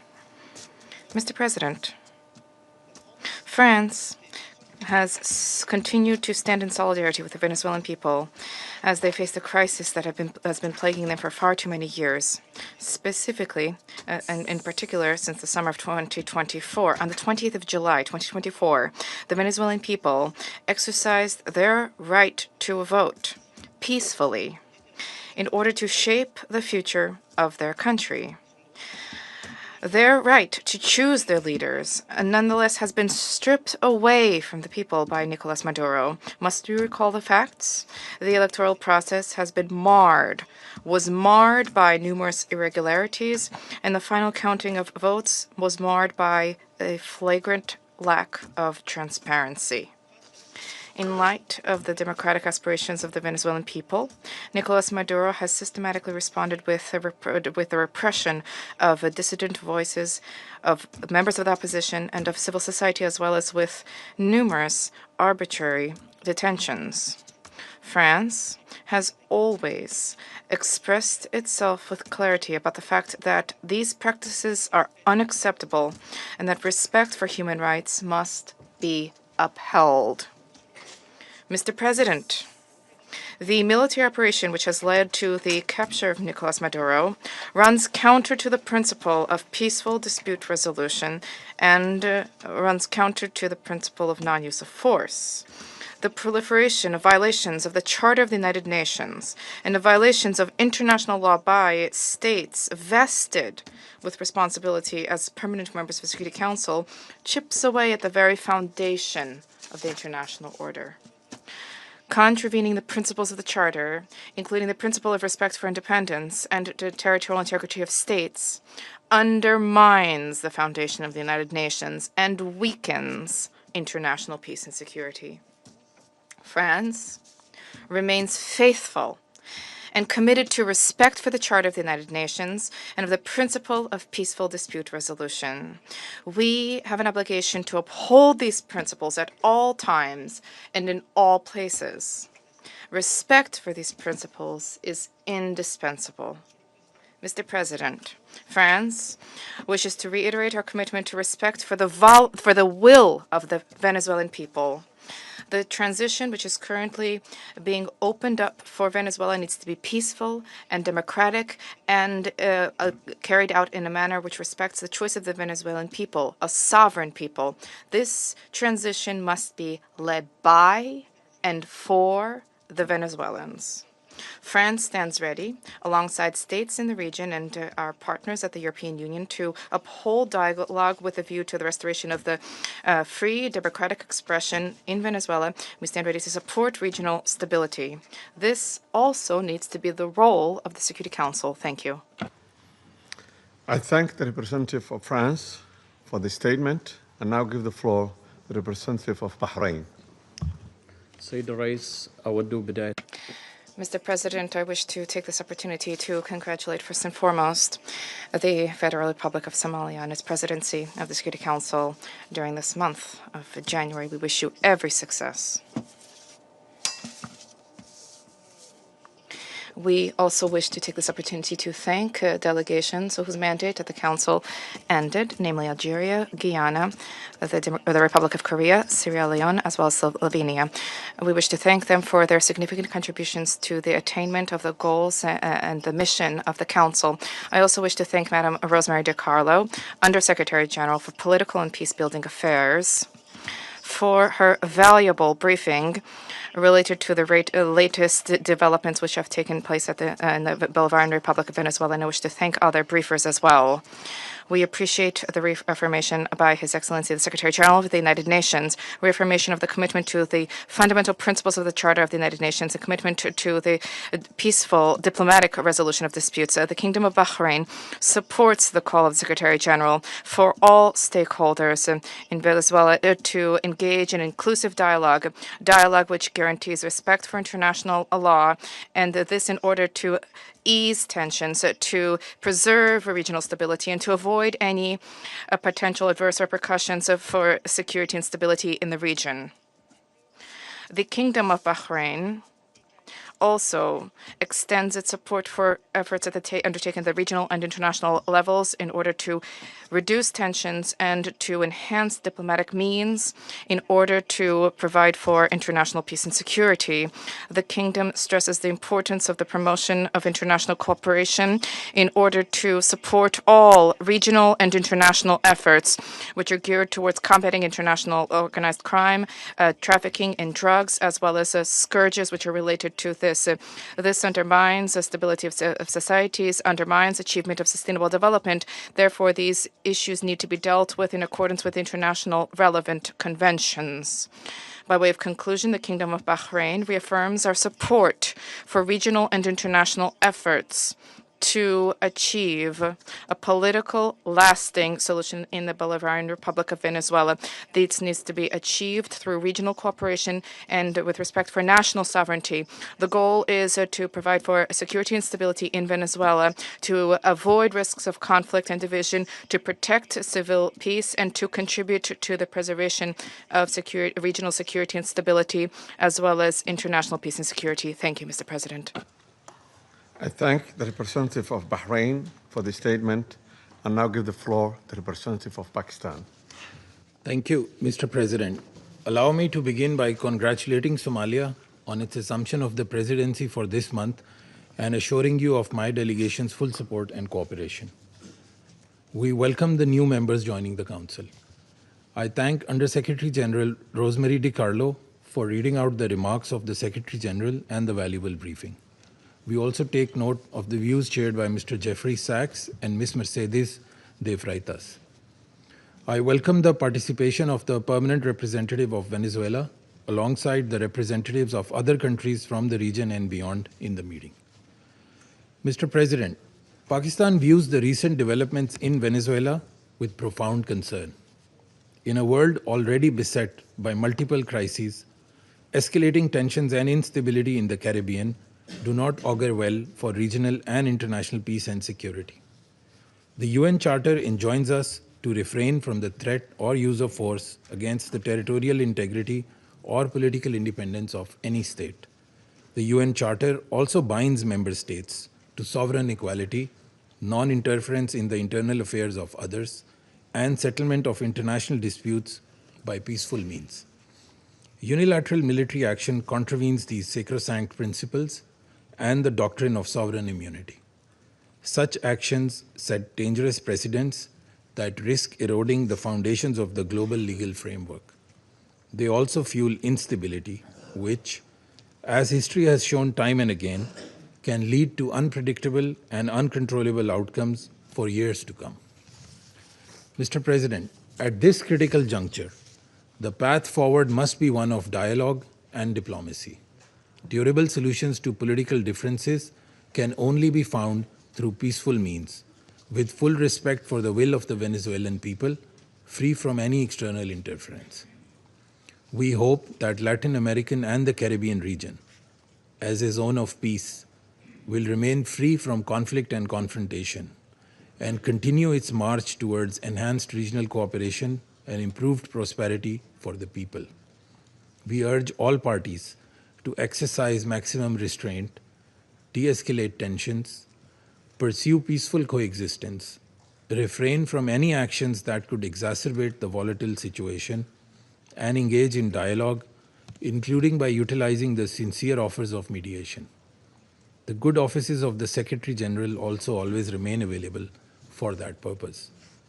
Lastly, Mr. President, I affirm Pakistan's commitment to contributing constructively to the discharge of the Security Council's primary responsibility for addressing the threat to international peace and security by diffusing tensions, promoting pacific settlement, and upholding respect for international law and the UN Charter.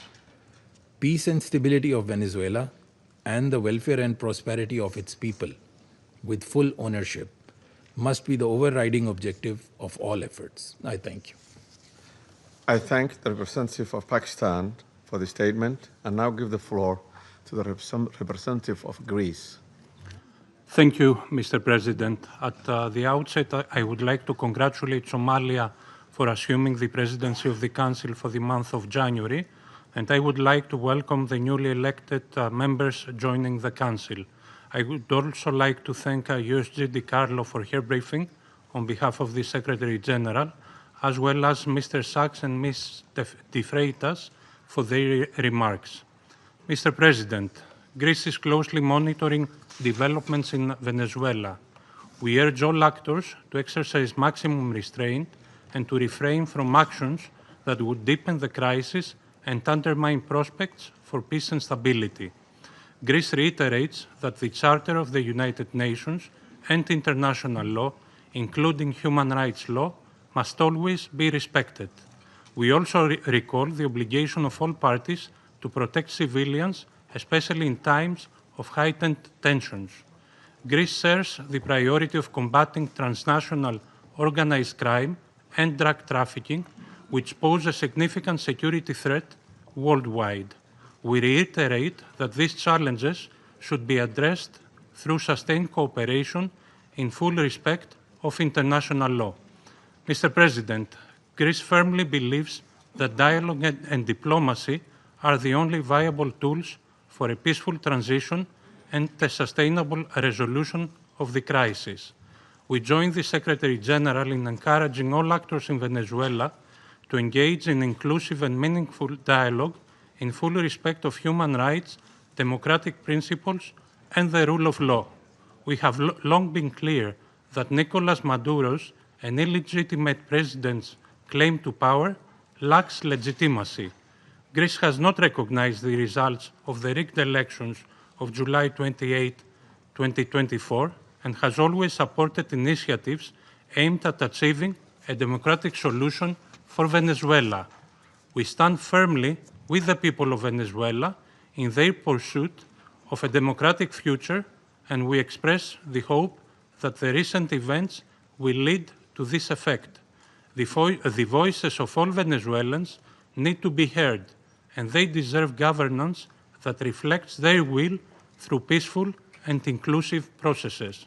In this spirit, we will continue to support efforts aimed at achieving a peaceful, negotiated transition that ensures the will of all Venezuelans is fully respected. Greece stands ready to support all regional and international efforts aimed at the peaceful resolution of the crisis in line with the Charter of the United Nations and international law. I thank you. I thank the representative of Greece for this statement and now give the floor to representative of Bolivarian Republic of Venezuela. Muchas gracias. Thank you very much, Mr. President. Before coming to the substance of our statement today, I think we need to make an institutional clarification. We note with concern that an attempt is being made to present to the Security Council a supposed representative of civil society, a person whose public career trajectory bears the hallmarks of sustained funding from foreign governments and transnational corporations. This has been the case for years, as well as participation in processes of political destabilization and the promotion of institutional breakdown in her own country. The instrumental use of this person to legitimize narratives of confrontation, justify the use of force, or minimize violations of international law does not contribute in any way to the purposes of this Council or to the strengthening of multilateralism. On the contrary, it erodes the credibility of the debates and distorts the Security Council's mandate entrusted with the maintenance of international peace and security. Mr. President, on January 3rd, 2026 is a date of profound historical significance, not only for Venezuela, but for the international system as a whole. On that day, the Bolivarian Republic of Venezuela was the target of an illegitimate armed attack lacking any legal justification by the government of the United States of America, which included bombing of our territory, the loss of civilian and military lives, the destruction of civilian infrastructure, essential infrastructure, and the kidnapping of the constitutional president of the Republic, Nicolás Maduro Moras, and the First Lady Cilia Flores. Venezuela comes before this Council today with a deep conviction that international peace can only be sustained if international law is respected without exception, without double standards, and without selective interpretations. The events of January 3rd constitute a flagrant violation of the UN Charter perpetrated by the US government, in particular the violation of the principle of sovereign equality of states, of the absolute prohibition of the use or threat of use of force against the territorial integrity or political independence of any state, as enshrined in Article 2, Paragraph 4, and a violation of the duty to settle disputes by peaceful means. Similarly, these acts also seriously violate the Geneva Conventions and its protocols, as indiscriminate attacks were carried out against the civilian population and assets. International human rights law has also been violated, particularly the right to life, personal integrity, and security. Of particular seriousness is the kidnapping of the President of the Republic by the government of the United States of America, which constitutes a direct violation of an essential norm of the international legal order, namely the personal immunity of heads of state in office. This immunity is not an individual privilege. It is an institutional guarantee that protects the sovereignty of states and the stability of the international system. Its disregard not only affects Venezuela, but also sets an extremely dangerous precedent for all states represented in this chamber, regardless of their size, power, or alliances. Mr. President, General Assembly Resolution 3314 of the, clearly defines as an act of aggression the bombing of the territory of one state by the armed forces of another state, as well as the invasion or occupation, even without formal annexation. The events we are denouncing here unequivocally fit this definition. In 2004, the International Court of Justice affirmed that occupation exists when a state exercises effective control, even without formal annexation or the continuous presence of troops. Security Council Resolution 242, for its part, emphasizes that the acquisition of territory by force is inadmissible, while General Assembly Resolution 2625 establishes that the territory of a state shall not be subject to military occupation as a result of the use of force in contravention of the UN Charter. Allowing such acts to go without an effective answer would amount to normalizing the replacement of law by might, while eroding the very foundations of the collective security system. Today, it is not only Venezuela's sovereignty that is at stake, the credibility of international law, the authority of this organization, and the validity of the principle that no state can set itself up as a judge, party, and executor of the world order are also at stake. Mr. President, we cannot ignore a central element of this U.S. aggression. Venezuela is the victim of these attacks because of its natural resources. Our country's oil, energy, strategic resources, and geopolitical position have historically been factors of greed and external pressure. When force is used to control resources, impose governments, or redesign states, we are faced with a logic that harks back to the worst practices of colonialism and neocolonialism. Accepting such a logic would mean to open the door to a deeply unstable world in which countries with greater military capacities can decide by force the political and economic destinies of other states. This scenario not only threatens Venezuela, it threatens international peace and security as a whole. If the kidnapping of a head of state, the bombing of a sovereign country, and the open threat of further armed action are tolerated or downplayed, the message sent to the world is a devastating one, namely that the law is optional and that force is the true arbiter of international relations. Venezuela firmly believes in diplomacy, dialogue, and peaceful coexistence among nations. That has always been our historical position, and it remains so today, even in the face of an aggression of this magnitude. It is precisely that commitment to peace, the one that was violated on the 3rd of January. Therefore, Venezuela urges this Security Council to fully assume its responsibility and to act in accordance with the mandate conferred upon it by the Charter of the United Nations. In that regard, we request, A, that the government of the United States of America be demanded to fully respect the immunities of President Nicolás Maduro and First Lady Cilia Flores, as well as their immediate release and safe return to Venezuela. 2, that the use of force against the Bolivarian Republic of Venezuela be clearly and unequivocally condemned. Thirdly, that the principle of non-acquisition of territory or resources by force be reaffirmed. And 4, that measures aimed at de-escalation, the protection of the civilian population, and the restoration of international law be adopted. Mr. President, in spite of the seriousness of the events, Venezuela would like to inform this body and the international community that its institutions are functioning normally, that constitutional order has been preserved, and that the state exercises effective control over all of its territory. In accordance with our Constitution, Executive Vice President Delcy Rodriguez is being sworn in as acting President of the Republic, thereby guaranteeing institutional continuity, stability, and internal peace.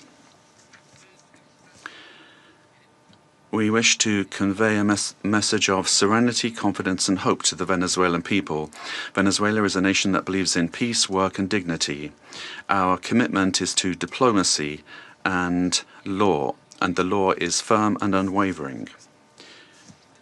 We defend our sovereignty without renouncing our values. We bet on dialogue without accepting imposition. We believe in a future of coexistence, development, and mutual respect among nations.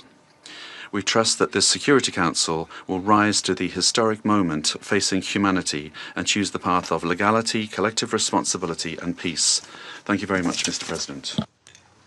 I thank the representative of the Bolivarian Republic of Venezuela and now give the floor to the representative of Argentina.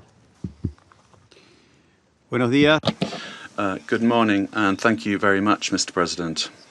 Mr. President, the government of the Argentine Republic values the decision and determination demonstrated by the President of the United States of America and by his government in the recent actions taken in Venezuela that resulted in the capture of the dictator Nicolás Maduro, leader of the Cartel of the Suns, declared a terrorist organization by Argentina in 2025, the same year in which Argentina also declared the Tren de Aragua a terrorist organization. The Argentine Republic trusts that these events represent a decisive step forward against narco-terrorism that affects the region, and at the same time open a stage that will allow the Venezuelan people to fully recover democracy, the rule of law, and respect for human rights, in accordance with the principles of international law, and put an end to the oppression exercised for years by the authoritarian regime that plunged the Venezuelan people into poverty and forced 8 million Venezuelans to have to flee their country. Mr. President, the illegitimate regime of Nicolás Maduro has not only constituted a direct threat to Venezuelan citizens through the systematic violation of human rights, the appropriation of the country's resources, and the destruction of democratic institutions, but also to the entire region by leading and exporting its networks of drug trafficking and organized crime. Since the inauguration of President Javier Milei, Argentina has been clear and consistent in its position regarding this situation. We have unequivocally denounced the lack of freedoms and the serious human rights violations, and we have actively contributed with the determination and responsibility to international efforts aimed at the return of democracy in Venezuela. In March 2024, when others opted for inaction or ambiguity, Argentina granted diplomatic asylum to 6 Venezuelan opposition leaders, assuming an enormous challenge for our representation in Caracas.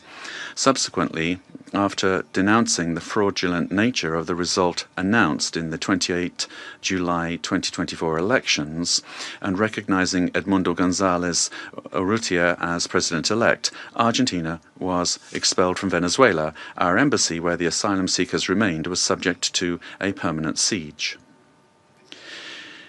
Despite these pressures, the Argentine Republic maintained its unwavering conviction to continue denouncing the situation in Venezuela and to act in every available international forum so that Venezuela could once again embrace freedom and democracy.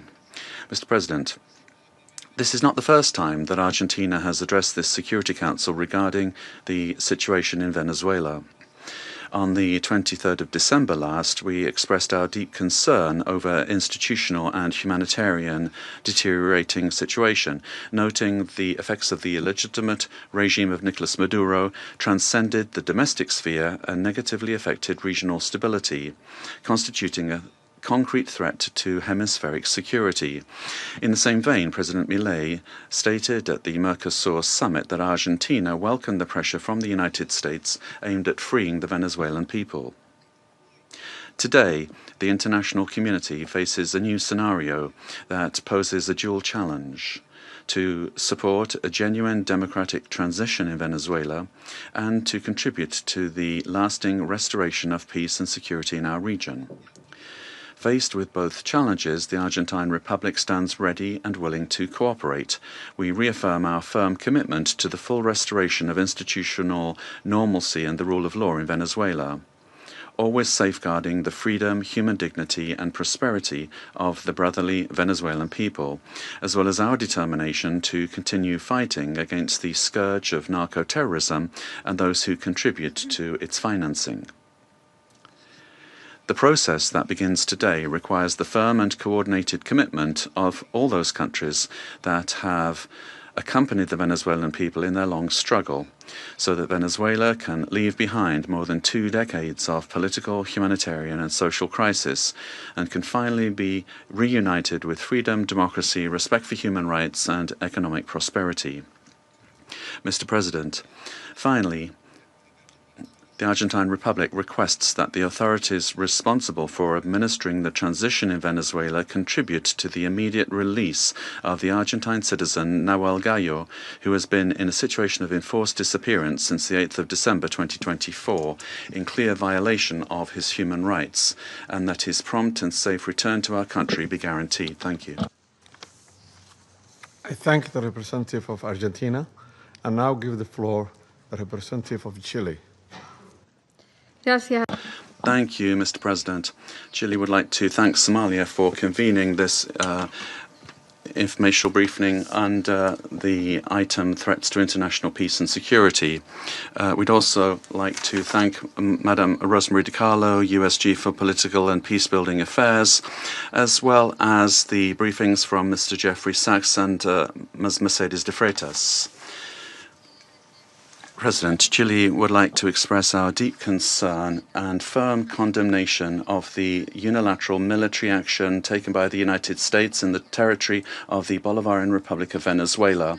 We also reiterate consistently our firm commitment to respect for international law, sovereignty and territorial integrity of states, and the peaceful settlement of disputes, the prohibition of the threat or the use of the threat of force, and full respect for human rights. These affirmations are accepted by the majority, and they must maintain their importance in order to preserve international peace and security. We said this on the 23rd of December when we took the floor, and we reiterate this today. Chile does not recognize the Maduro regime, but serious violations of human rights being faced by Venezuela do not have a military solution. They can only be addressed through peaceful, gradual, and inclusive measures that will take into account the legitimate aspirations of the Venezuelan people. Respect for international law does not allow for exceptions, including when it comes to addressing the illegitimacy of a president. Problems must always be solved within the normative framework that we have provided for ourselves as nations. The future of Venezuela must include free elections, citizen participation, and international assistance, and not with actions that could create dangerous precedents or escalate tensions in the region with serious consequences for the population. Chile, as a witness of history and based on our own experience with the loss of democracy, where there was foreign interference that caused extreme damage and pain for the Chilean people, we were able to recover our democracy through a transitional process that was carried out with the assistance of the international community, the strength of organized citizens, and through our institutions. Mr. President, Chile would like also to underscore the urgent need to continue with coordinated efforts multilaterally to address transnational organized crime, and we're also convinced that Latin America and the Caribbean must continue to be a zone of peace, because that zone of peace not only serves Latin America and the Caribbean, but the entire world. An armed conflict will have devastating humanitarian consequences in Venezuela and in the region. It will worsen the suffering of the civilian population and worsen even further the displacement, insecurity and vulnerability aspects of the situation. We reiterate that any differences must be dealt with exclusively through peaceful means in strict respect for international law, the sovereignty of states, and the prohibition of the use or the threat of the use of force. As was recently indicated by the heads of state of Brazil, Chile, Mexico, Uruguay, and Spain, we express our concern with regard to any attempt to control government administration or foreign ownership of strategic assets. This would be against international law and would threaten the political, economic, and social stability of the region. Mr. President, given this complex scenario, Chile welcomes the role that could be played by multilateral fora. And here, particularly, we would refer to the role of the United Nations, and particularly the role that could be played by the Secretary General and by this Council, with the consent of the parties involved to contribute to de-escalating the situation and searching for an understanding that would favour a peaceful and lasting exit to the crisis. Prudent leadership and experience of our organisation, as well as the regional organisations and mechanisms, could be very relevant to avoid a further worsening of the situation and to keep open the channels of communication. Chile reiterates its preparedness to support constructive initiatives that will point in this direction and work together with countries of the region and with the international community for stability and mutual understanding and respect for the principles that underpin this organization. Thank you. I thank the representative of Chile for the statement and now give the floor to the representatives of Brazil. Mr. President, we'd like to thank Somalia for convening this emergency session of the Security Council. Brazil categorically and firmly rejects the armed intervention in Venezuelan territory in flagrant violation of the Charter of the United Nations and of international law. The bombings on Venezuelan territory and the capture of its president cross an unacceptable line. These acts constitute a very serious affront to the sovereignty of Venezuela and set an extremely dangerous precedent for the entire international community.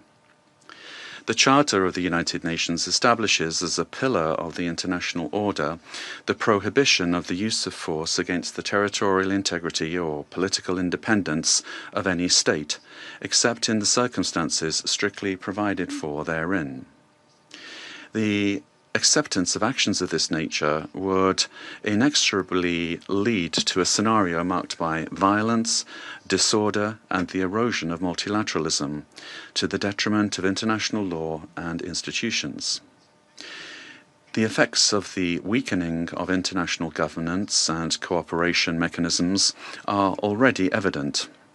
The record number since the Second World War of 61 active armed conflicts, the unprecedented figure of 117 million people in situations of humanitarian disaster around the world, reflecting the increase in wars, displacement, and crimes against humanity, such as the genocide in Gaza, and the global increase in military spending, which is approaching the historical mark of $2.7 trillion.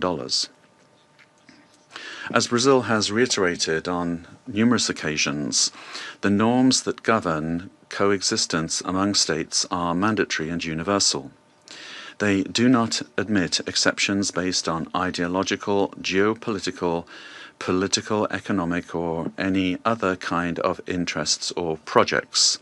They do not admit that the exploitation of natural or economic resources justifies the use of force or the illegal change of a government.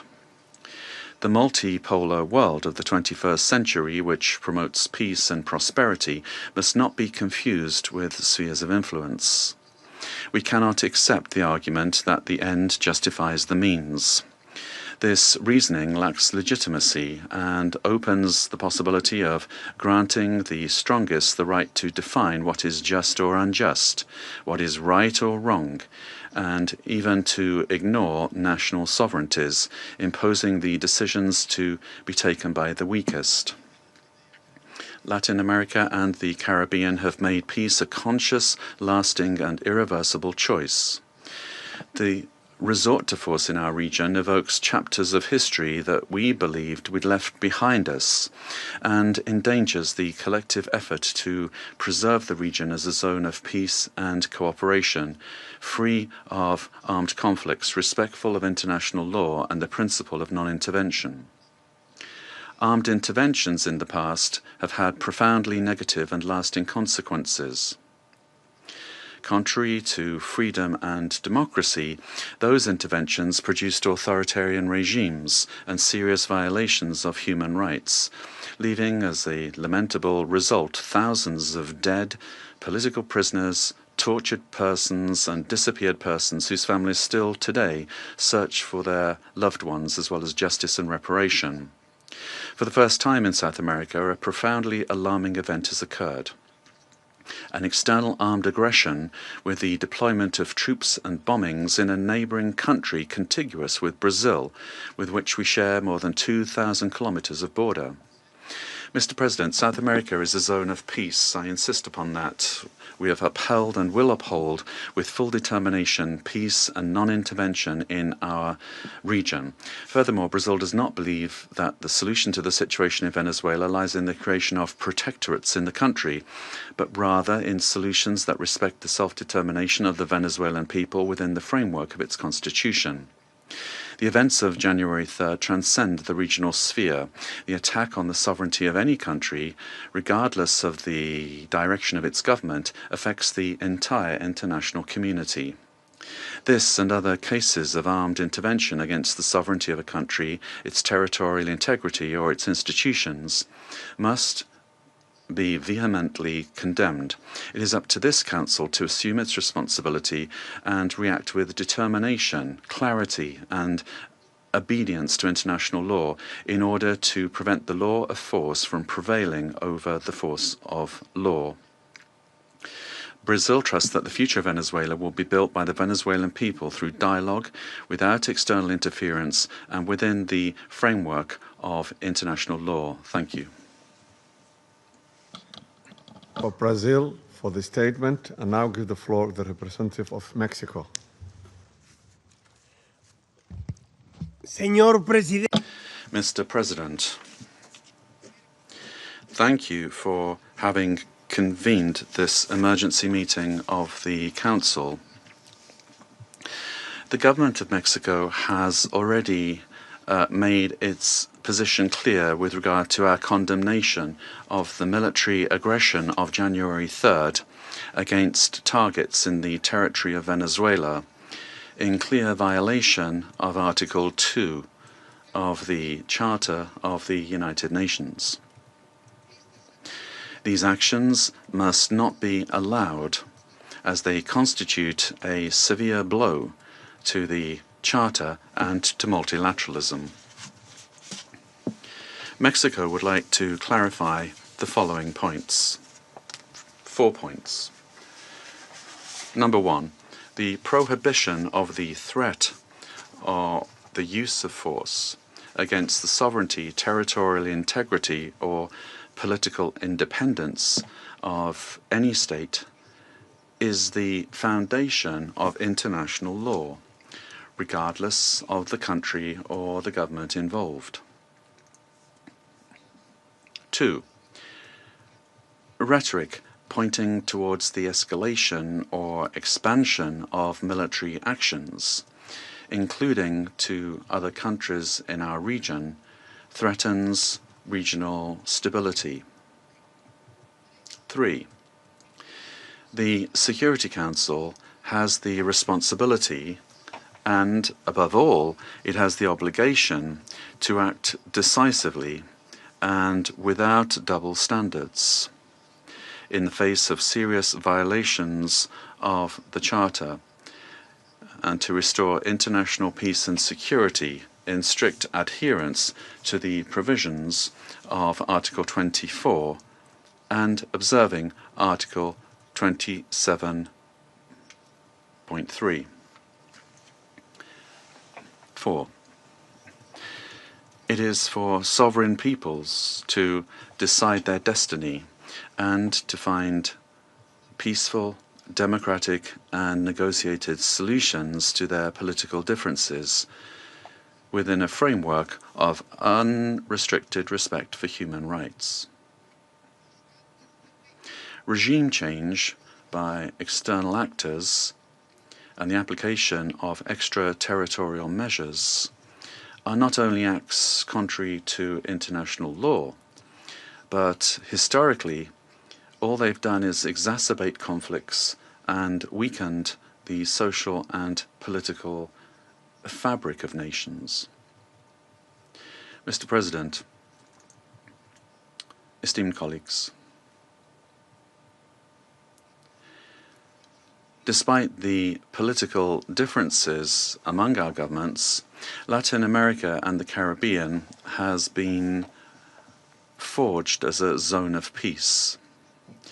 Collectively, we have, for decades now, resorted to the available political and legal mechanisms available in order to peacefully settle disputes.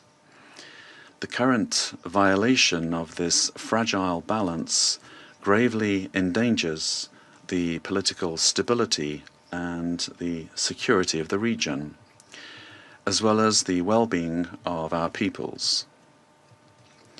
Those who justify these acts deny the independent history of Latin America and the Caribbean. Mexico, firm in its constitutional principles of foreign policy and its pacifist calling, emphatically reiterates that dialogue and negotiation are the only legitimate and effective ways to resolve existing differences. I reiterate the call of the President of Mexico for the UN to do more to resolve this and other conflicts, including through the good offices of its Secretary General. In view of the events of January 3rd, Mexico reaffirms its willingness to support any effort at facilitating dialogue, mediation, or providing assistance that promotes peace in the region. Finally, we cannot overlook the fact that this session of the Council has been held only now, when what we face is a serious situation that puts international peace and security at risk. Thank you. I thank the representative of Mexico for his statement and now give the floor to the representative of Paraguay. Gracias, señor presidente. Thank you, Mr. President. The delegation of Paraguay would like to thank the Presidency and the members of the Council for the opportunity to take the floor at this very important session. Paraguay has already pointed out the situation with regard to Venezuela under President Maduro and the Cartel de los Soles and the criminal organization that was formally declared as such by our national authorities, and his continued presence was a threat to the region. The exit of the leader of that terrorist organization should immediately lead to the restoration of democracy and to the rule of law in Venezuela, making it possible for the popular will expressed at the ballot box will be the foundation for reconstruction in Venezuela. We would also urgently call for the release of all political prisoners that are still in the prisons of that country, and we reiterate that a return to democratic institutions in Venezuela and the possibility for the legitimately elected authorities to resume their functions are fundamental steps for stability in the region. And finally, Paraguay reaffirms our historic commitment to the peaceful settlement of disputes, and we would observe the current events in Venezuela, and we would urge democratic means to be given priority for an ordered transition. Our commitment will continue to be to the democratic principles of the rule of law and peace in society. Thank you very much, Mr. President. I thank the representative of Paraguay for his statement, and now give the floor to the representative of Cuba. Gracias, señor presidente. Thank you, Mr. President. Mr. President, Cuba aligns itself with the statement to be delivered by Eritrea on behalf of the group of friends of the United Nations and Uganda on behalf of the non-aligned movement. Since September of last year, Cuba has been denouncing the hegemonic and criminal plans of the United States and its aggressive projection against Venezuela and the region. We have clearly been exposed to the serious and unpredictable consequences of the irresponsible conduct of the U.S. government for the political, social, and economic stability of Latin America and the Caribbean, and more generally, for international peace and stability. On the 23rd of December, in this very body, we set out the sequence and escalation of actions carried out by the United States with the aim of overthrowing by force the legitimate and constitutional government of Venezuela and destroying the civic military union. The United States resorted to various maneuvers to materialize its plans for domination, including vile extrajudicial executions and acts of piracy, maritime terrorism against oil tankers and their crews in international waters of the Caribbean Sea, as well as the imposition of an illegal naval blockade against Venezuela and the politically motivated designation of its legitimate government as a foreign terrorist organization.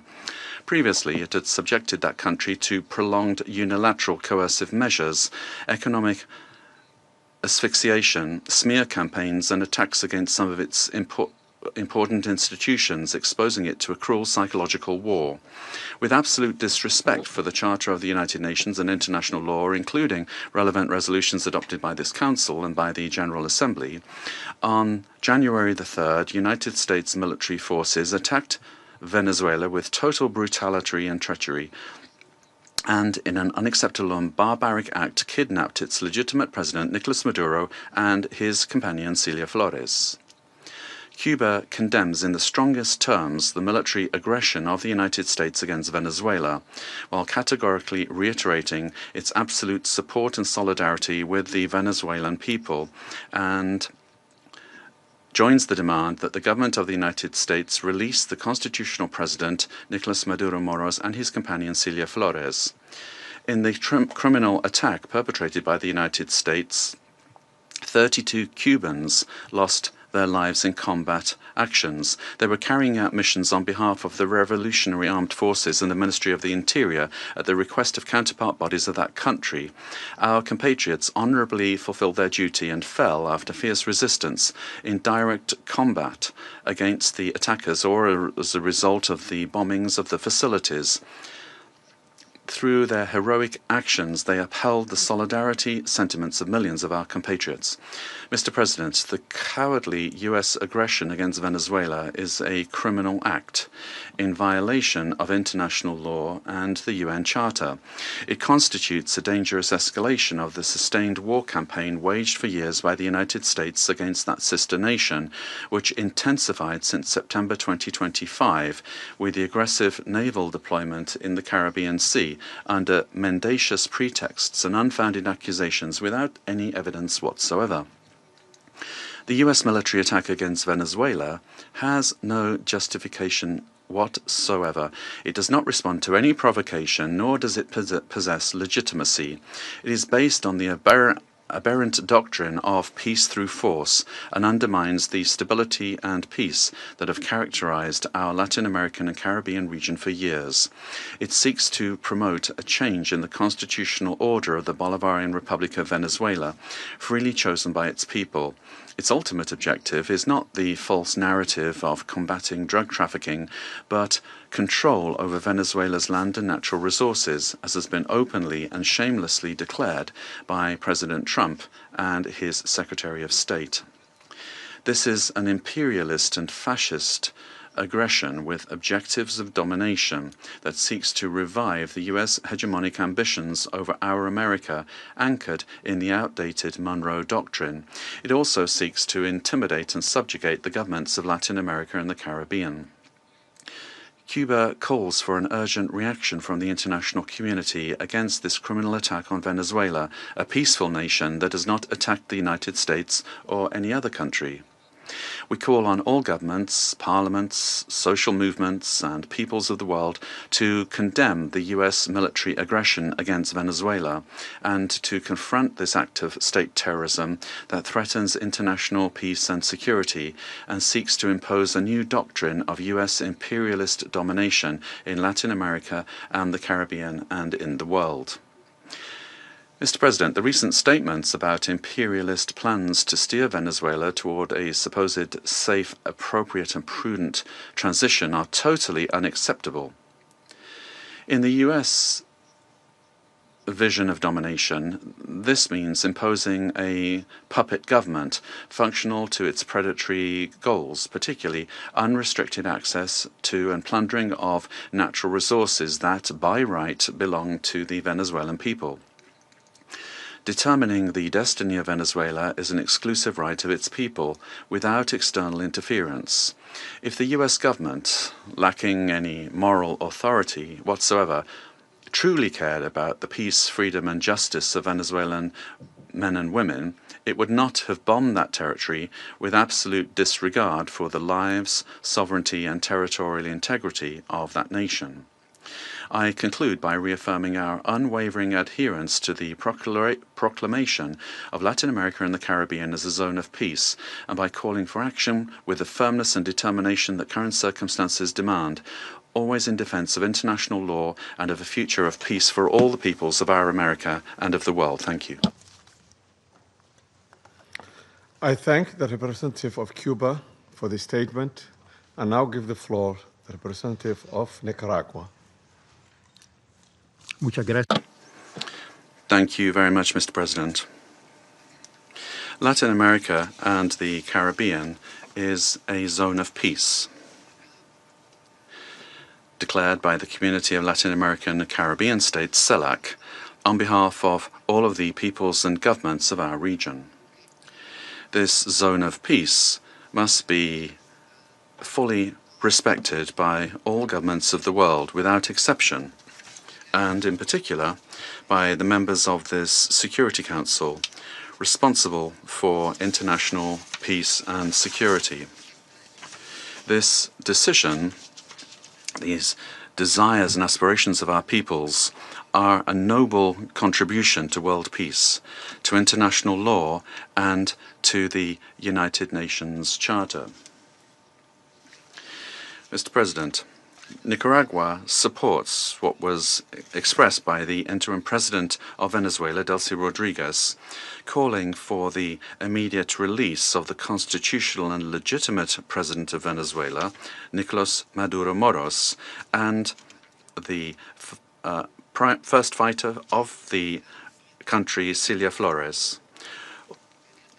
All member states of the United Nations have the duty to respect international law, the spirit, the purposes and principles of the United Nations Charter, the right to sovereignty, self-determination, territorial integrity of states, non-interference, and peaceful coexistence.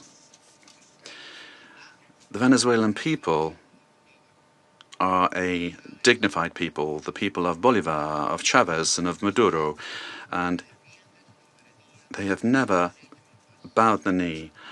They defend their right to sovereignty and their right to peace. Nicaragua will always stand with Venezuela. Peace has been deeply damaged, and the human family, the community of nations, the peoples of the world. We urge all of you to respect the dignity of all peoples. Thank you.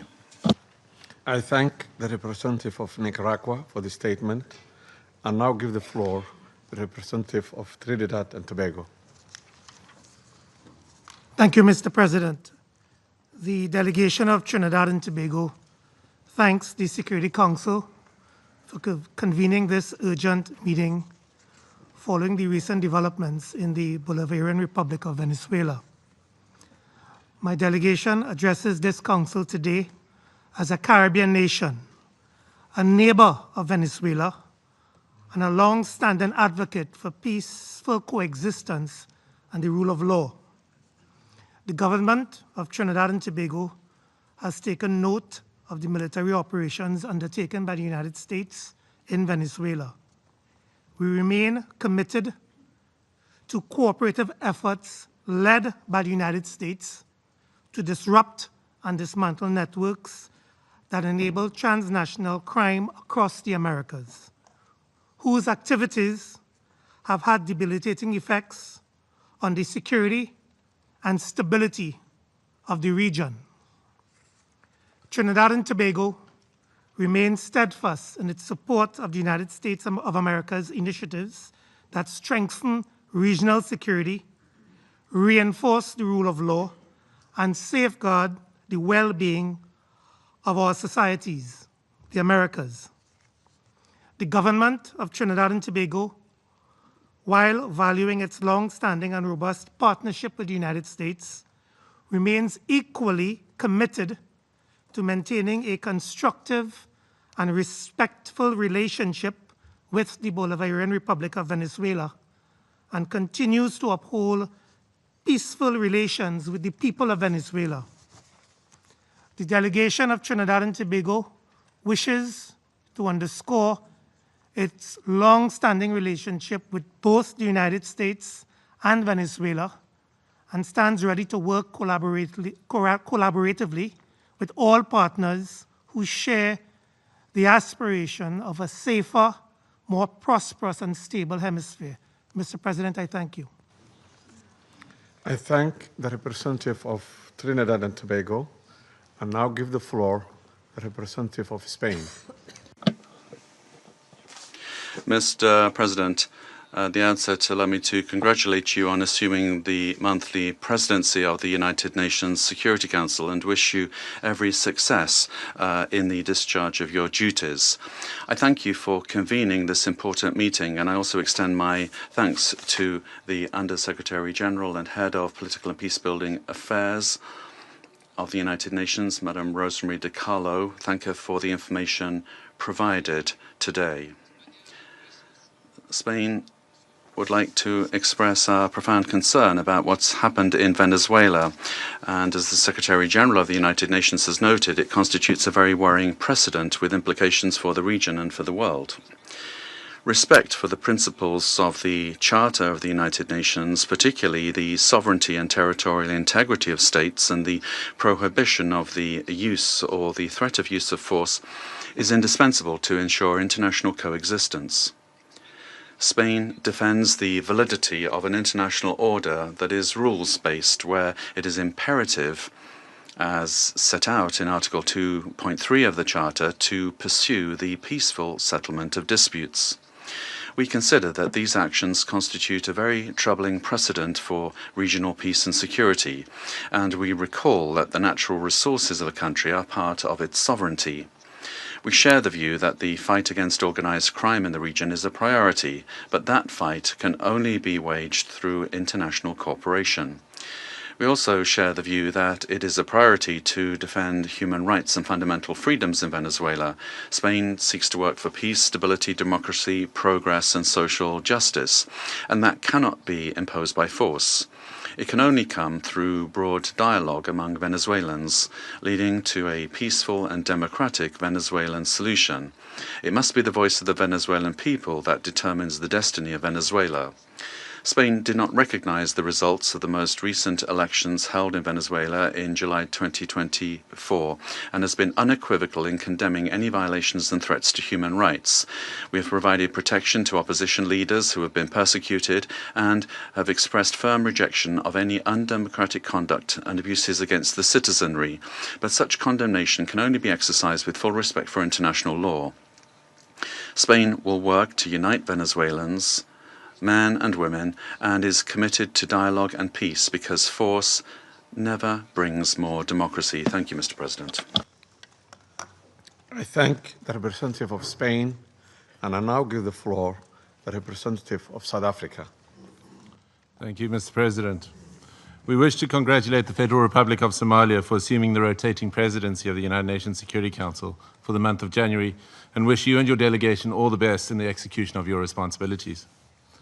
We also wish to thank you for convening this debate and affording all UN member states to participate, because the situation in Venezuela concerns all UN member states, given its implications for the credibility of the UN Charter and international law. Mr. President, integral to the maintenance of international peace and security since the establishment of the United Nations is the understanding that no nation can claim to be legally or morally superior to another. We are all nations born out of different histories and contexts, ascribing to the common values and principles enshrined in the Charter of the United Nations. Chief amongst these principles is the sovereign equality of all its members. By signing the Charter, we have all committed to settle our international disputes by peaceful means in such a manner that international peace, security, and justice are not endangered. We have also committed to refrain in our foreign relations from the threat or use of force against the territorial integrity or political independence of any state, or in any other manner inconsistent with the purposes and principles of the United Nations. The International Court of Justice has also previously affirmed that international law prohibits the use of force and intervention in another state's affairs. Due to the shortcomings of its predecessor, the League of Nations, the UN was created to prevent countries from resorting to conflict, to settle disputes and prohibit the use of force unless it is done in a legally prescribed manner. In doing so, the UN has played a pivotal role in ensuring peaceful existence amongst nations, including in ending the colonial subjugation by powerful countries over others, underpinned by respect for the equal rights of nations, large and small, and respect for the principle of equal rights and self-determination of peoples. Joining the organization and committing to its principles afforded protection to many of us, with the supposed assurance that no longer would one nation be seen as inferior to another. Unfortunately, when countries ignore the Charter and act contrary to its central premise, it undermines the credibility of the entire system in which we all undertake our international relations. The stability of the international system depends not only on the respect, but on the consistent application of these established legal norms. We all benefit from a rules-based international order based on international law. When we break those norms, we invite anarchy and an environment where might makes right, ignoring the complexity of interrelations and interdependence in our modern world. Mr. President, the unilateral military strikes carried out by the United States of America against Venezuela and the abduction of President Nicolás Maduro and his spouse from Venezuelan territory for transfer to the United States wantonly violates the sovereignty and territorial integrity and independence of Venezuela. These actions are also in stark contrast to our established legal norms, reinforcing the belief that might is right and undermining diplomacy. History has repeatedly demonstrated that military invasions against sovereign states yield only instability and deepen crises. Unlawful unilateral force of this nature undermines the stability of the international order and the principle of equality among nations. Such use of force also undermines the institutional infrastructure established to regulate relations among nations. We have seen examples of these in Libya, Iraq, and countless cases in Africa where foreign interventions and interference create security crises and undermine national governance institutions cultivated through nuanced and complex national contexts. South Africa stresses that allegations of internal governance challenges, human rights concerns, or acts of criminality by a head of state cannot justify a breach of the Charter's prohibition on the use of force, particularly Article 2.4 of the Charter. The peaceful resolution of disputes and internal matters must proceed in accordance with international law and through multilateral mechanisms. Additionally, under international law, a state has exclusive jurisdiction over persons and conduct within its own territory.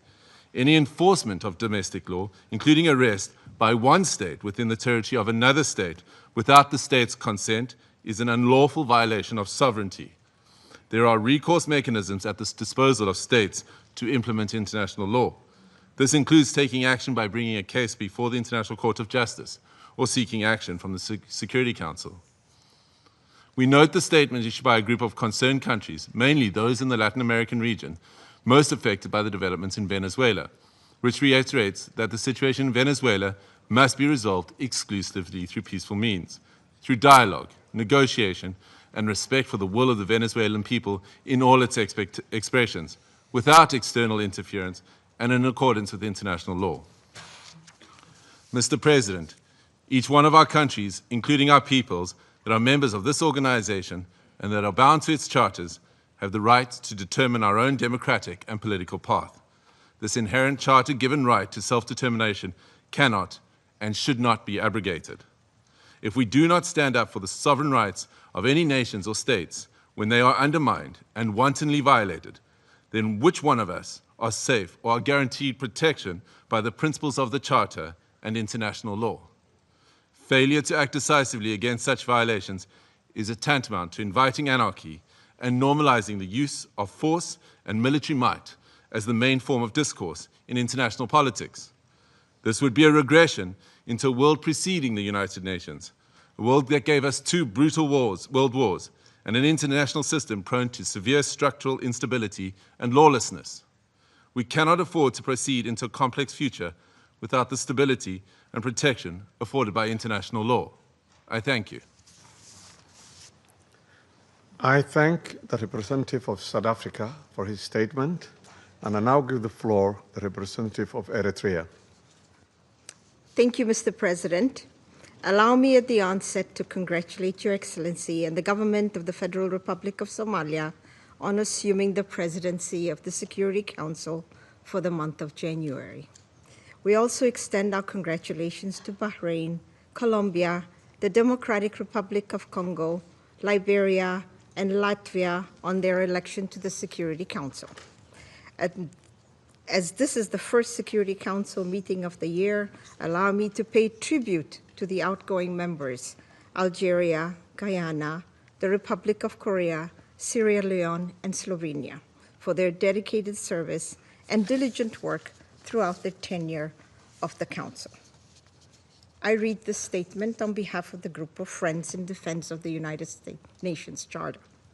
The Group of Friends in Defense of the Charter of the United Nations condemns the most unequivocal and categoric manner the act of aggression perpetrated on 3rd January 2026 against the Bolivarian Republic of Venezuela by special forces of the United States of America, which included armed attacks against civilian and military objects in the capital city of Caracas, as well as in various other cities of the Venezuelan territory, and the illegal abduction of the President and First Lady of the Bolivarian Republic of Venezuela, His Excellency Mr. Nicolás Maduro Moros, and Her Excellency Mrs. Cilia Flores de Maduro. The member states of the Group of Friends in Defense of the Charter of the United Nations expressed their serious concern at the impact of these series of armed attacks, particularly on civilians and their human rights to life, which have included military assaults with U.S. Special Forces, while emphasizing that such acts constitute a clear breach of international law and of each and every principle governing international relations, including those foreseen in the Charter of the United Nations. The Group of Friends of the Charter of the United Nations reiterates its firm support to the constitutional government of the Bolivarian Republic of Venezuela under the leadership of President Nicolás Maduro Moros, and emphasize the importance of ensuring strict respect for the inviolability of the immunities accorded to heads of states and government under international law, while renewing its unwavering solidarity with the Venezuelan people in their ongoing struggle for defending their homeland, including through the actions it may take within the framework of international law to exercise its inalienable right to self-defense.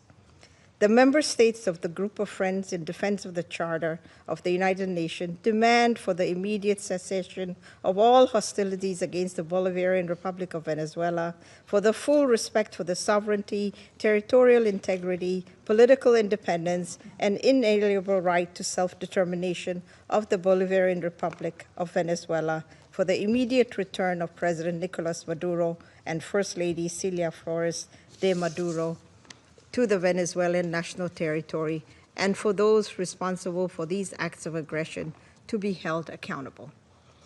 The Group of Friends of the Charter of the United Nations firmly reject the remarks delivered by the President of the United States of America during the afternoon of 3rd January 2026, in which he not only threatened with additional airstrikes against the Venezuelan territory, but also claimed to resolve to occupy and govern the Bolivarian Republic of Venezuela, and to exploit the natural resources and administer the wealth of that sisterly nation in what can only be described as the confession of a clear plan of annexation that foresees, among others, the complete obliteration of the inalienable rights of the Venezuelan people, as well as the fundamental rights of the Venezuelan state as a whole.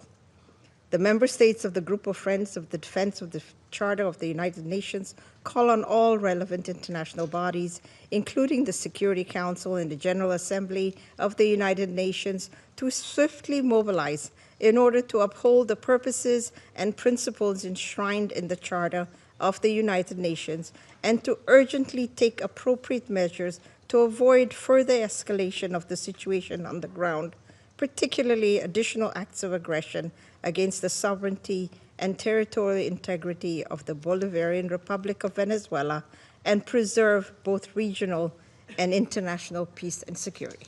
I thank you.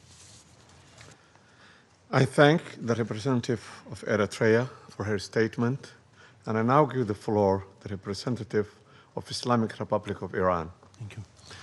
In the name of God, the compassionate and merciful, thank you, Mr. President, for convening this emergency and important meeting. We acknowledge the presence of the Undersecretary General, Mr. Carlo, at this meeting and extend our appreciation to Professor Jeffrey Sachs for his informative and insightful briefing. At the outset, I would like to extend my warm congratulations to Somalia on its assumption of the presidency of the Security Council for this month. I also wish to warmly congratulate the newly elected members of the Council, Bahrain, Colombia, Republic of Congo, Latvia, and Liberia on their election. Mr. President, the Islamic Republic of Iran would like to associate itself with the statement delivered by Eritrea on behalf of the Group of Friends in Defense of the Charter of the United Nations, and wishes to make the following remarks in its national capacity. First, the Islamic Republic of Iran condemns in the strongest possible terms the military attack carried out by the United States of America against the Bolivarian Republic of Venezuela. This illegal act constitutes a state terrorism, a manifest violation of Charter of the United Nations, particularly Article 2, Section 4 and Section 7, and peremptory norms of the international law, and amounts to an internationally wrongful act and a full-fledged act of aggression. Such military aggression against an independent member state of the United Nations establishes a serious breach of regional and international peace and security, with far-reaching consequences for the international system as a whole. Second, the abduction of democratically elected president and the First Lady of the Bolivarian Republic of Venezuela by the United States constitute a flagrant violation of customary international law, including the principles of the inviolability of the immunities accorded to the heads of a state and government under international law, and represent a grave assault on the sovereign equality of states.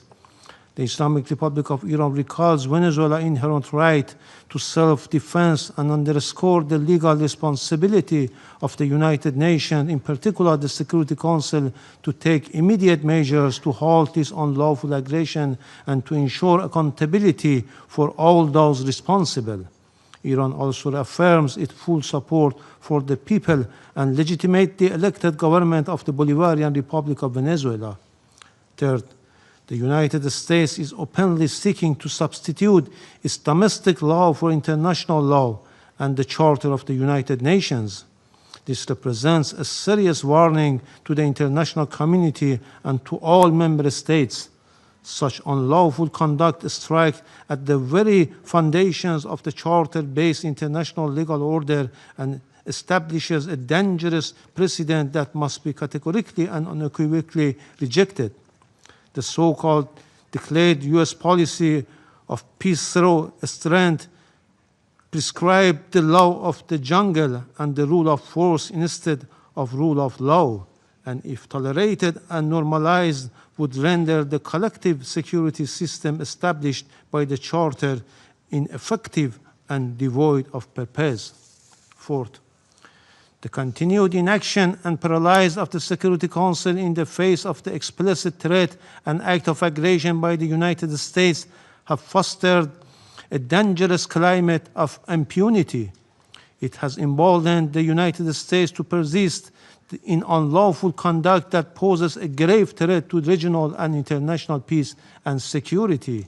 In recent days, the President of the United States had repeatedly issued public threat of the use of force against the Islamic Republic of Iran in manifest violation of Article 2 of the Charter of the United Nations. At the same time, the United States is shedding crocodile tears for the Iranian people and hypocritically claims to support them while maintaining a well-documented record of intervention, the use of force, and the imposition of unlawful unilateral coercive measures against Iran. This includes its direct political, military, and operational support and involvement for Israeli regime unlawful joint war of aggression against Iran between 13 and 24 June 2025, which resulted in loss of civilian life, attacks on civilian infrastructure, and serious violations of fundamental human rights of the Iranian people. Iran reaffirms its inherent right to defend its sovereignty, territorial integrity, and national security, and to protect its people against any foreign interference.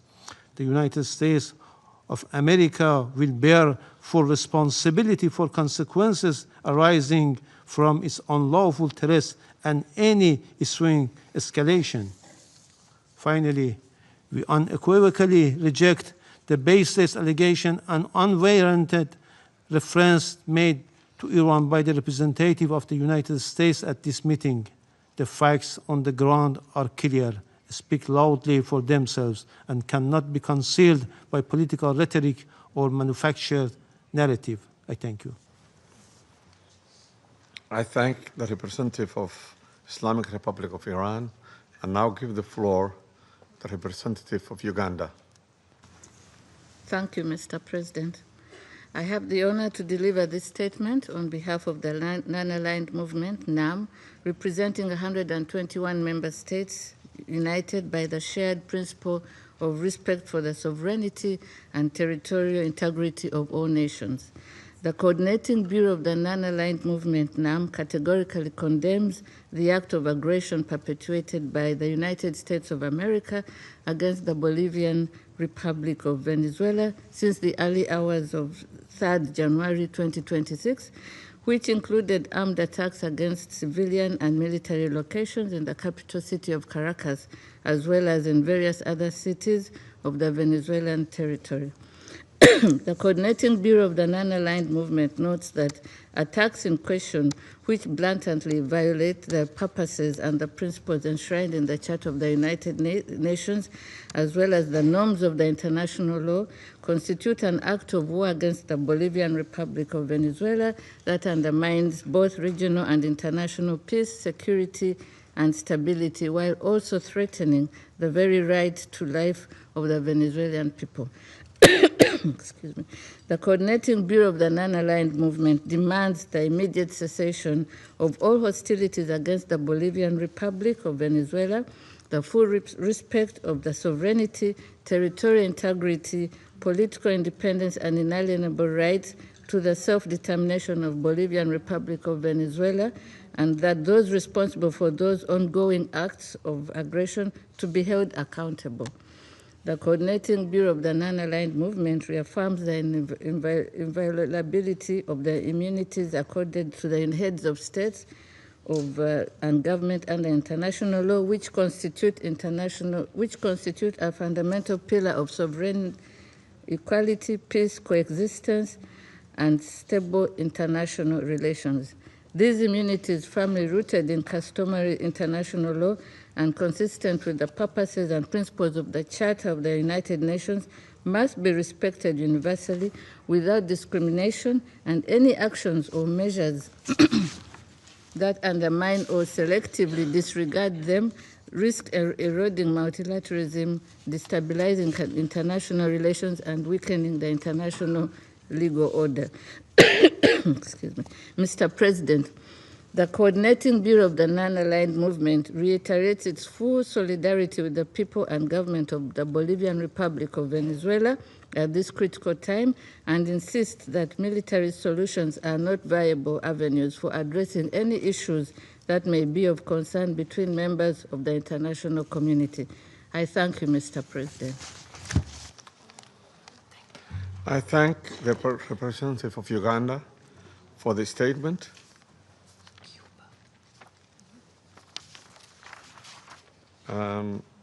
I now give the floor to the representative of Cuba, who has asked for the floor to make a further statement.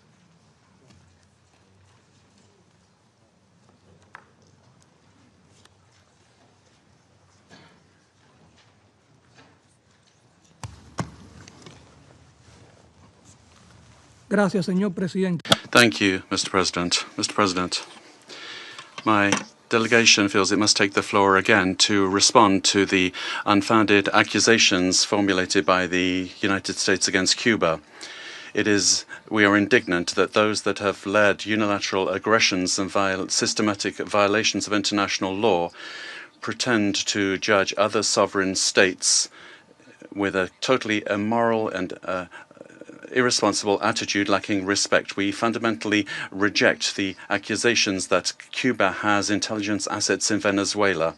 These kinds of statements lack any factual base and are a clear attempt to take the eyes of the world off the criminal acts of the United States in the region. Cuba strictly respects the sovereignty, independence, and inalienable right of the Venezuelan people to decide their own destiny, as established by the United Nations Charter. Cooperation between both countries is in multiple spheres, has legitimate bases, and is based on bilateral agreements signed by both parties. As has been declared by the revolutionary government, the 32 combatants that fell in terrorist acts perpetrated by the United States were in missions of the revolutionary forces at the request of Venezuela. Those patriots were heroic in their action, showing solidarity with millions of Cubans. These accusations attempt to suggest that Cuba is involved in this way in Venezuela. We categorically reject that. Thank you. I thank the representative of Cuba for the statement. There is no more names inscribed on the list of speakers. The meeting is adjourned.